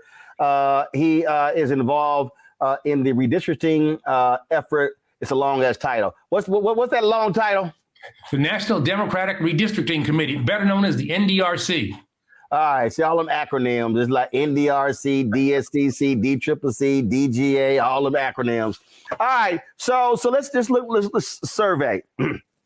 Because it was so funny. I was sitting here and I was commenting under a post from Amanda Seals, and she said, "Hey, okay, Roland, you're right. What should we be doing?" Because she said, "Yeah, we get it. You were and are right now. Based on your knowledge, can you provide any actions, ideas on how to manage this reversion of rights?" And we were talking about because it was a video she posted about the Eighth Circuit. And so I said, well, yeah, first and foremost, you got to keep the Senate, you got to keep the White House. And so as you look at the map, as you look at the success that y'all had so far, where should we as African Americans, where should we be looking at, focusing on? What states, what positions? Yeah, I mean, the focus for us now, certainly, we had that big win in Alabama. We will, I think, have another one in Louisiana. Big decision that helped us at the state and federal level in Georgia. I think we're going to do fine in Florida in the courts. Wisconsin, we've had a victory there. I expect that you'll see a lawsuit there to try to break up that gerrymander. In Ohio, there's going to be a ballot measure at the end of next year, November of next year, to really do away with the legislature drawing the lines and put in place a system, an independent commission to draw the lines. We'll see what happens in the New York State case and whether the independent commission can redraw the lines there as well. But I mean, I think this problem of gerrymandering is one that we're going to have to focus in a whole variety of states, not just in the South. This is something that is not only Southern, it's Midwestern, it's far Western. And so those are the places, Virginia, Pennsylvania, Michigan. These are places that are going to be a continuing focus for us. We're in an era now of almost perpetual redistricting. We used to do it just once every 10 years and for a year. Yeah, but it was with my state. It was not Dick Armey, that other dude, Tom DeLay. Tom DeLay. They did it in the middle of a 10-year deal, and in fact they were helped by Black Democrat Ron Wilson, whose name is still mud in Texas, especially in Houston, because it created a congressional district that he thought he was going to win. He got mollywopped. And that's why we got Judge Al Green. And since then, they don't care. Their whole deal is the moment we get power, we're taking over. Look at North Carolina. They took over the state Supreme Court. They chose to go back and reopen 3 cases that the court had just decided and flipped it in the first month. Right. Yeah. When they get power, they wield power. Right. I mean, North Carolina is a great example of that. They win state Supreme Court races there and go and reverse basically a Supreme Court precedent that was only months old, and that allows the Republicans to do some really serious gerrymandering that I fear we're going to have to deal with yet again. Even though we beat them before, we're going to have to go back into North Carolina and try to beat them yet again. And, that whole notion, as I was saying before, of perpetual redistricting is something that people need to take into consideration. And this is pretty amazing. If you look at the maps in 2014, the congressional maps, those maps have not been the same for any election cycle. That is every 2 years since 2014. 2016 was different than 14, 18, 20, 22. Every one of those maps has been different because of perpetual redistricting. And that's why, again, we've got to play the long game. Don't just show up every 10 years and think, all right, now it's time to redistrict. No, we got to prepare for Republicans trying to do things mid-cycle or even beyond mid-cycle every year.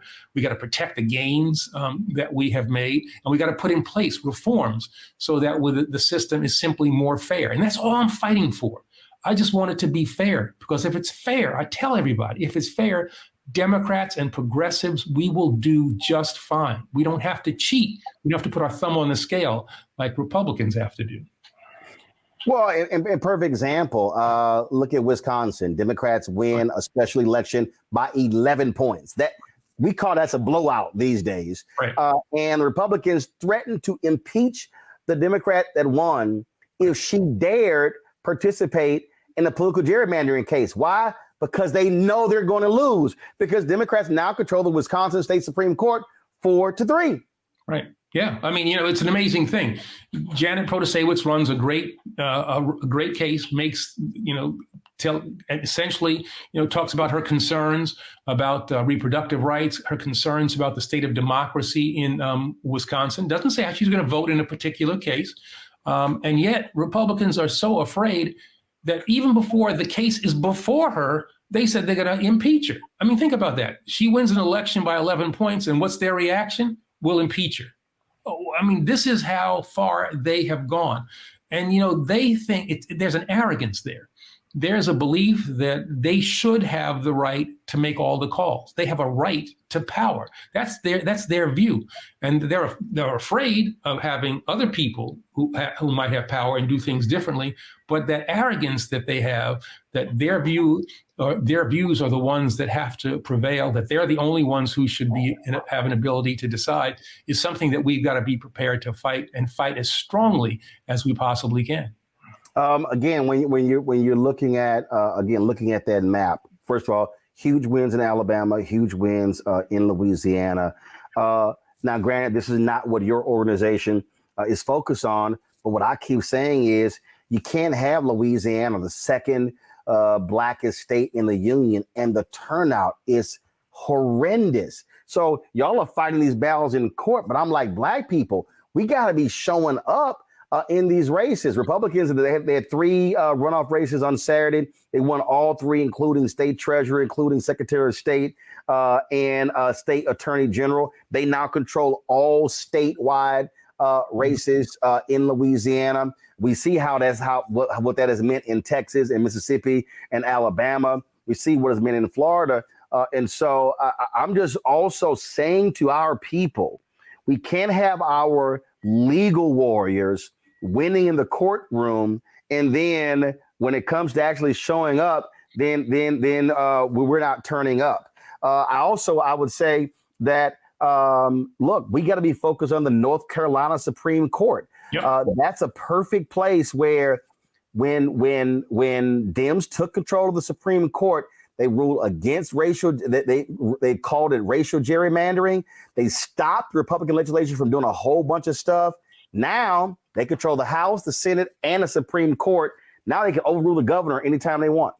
Yeah, and that's about playing the long game. All right. So they took over the Supreme Court with those Supreme Court victories, I guess, last year, the year before. And so long game tells me, all right, so when's the next Supreme Court race the next Supreme Court races in North Carolina? And I think that takes us all the way up to 26 and then 28. And so we need to start planning now. Get the best candidates who will run the best campaigns and make sure they're adequately funded so that we can have in place people who will call, these cases on the facts and the law and based on, good precedent. One thing I would say about our organization, we're a legal organization and we bring a lot of lawsuits. But we also focus on, preventing voter suppression, and we also focus on turnout, because what you said is exactly right. I can put in place, great structures through bringing, lawsuits. If people don't vote, these great structures that we put in place really don't matter. And so what we have tried to do is make sure that we have a great electoral program, make sure that we are bringing, good lawsuits, but also making sure that we are energizing people to get out and to vote. And that's been a big part of the conversation that we've been having today, and something that I hope people will hear from this former attorney general. You need to get yourself to the polls every time there is an election. Understand that if you don't vote, other people who are not sharing your worldview are going to have power that you are giving to them. All right. Well, Eric Holder, always glad to chat with you. Glad to see you. We always bump into each other in and around the city. You're a man about town. I'm always seeing you doing social stuff. I'm not out there nearly as much as you are, Yeah, right. You always somewhere with Sharon. So, and let her know she's been talking smack for about 7-8 years about her gumbo, and I ain't had it yet. So, don't mess with her now. She's a Mobile, Alabama woman now. That don't mean nothing. My grandparents from Opelousas, Louisiana. Anytime she ready to have gumbo wars, let's go. Let's do it, man. All right. Have a great holidays. All right, man. Have a good one, too. Thanks so much for having me. Thanks a lot. Folks, that's it for us. Fantastic show. I want y'all to have a fabulous Thanksgiving. But don't think that, look, although we're not going to be live on the show, we've got some great content lined up for you. Some great generational conversations. Janetta B. Cole, President Emerita. She, of course, was the president of Spelman and Bennett College. Well, she sits down with activist Tiffany Lofton.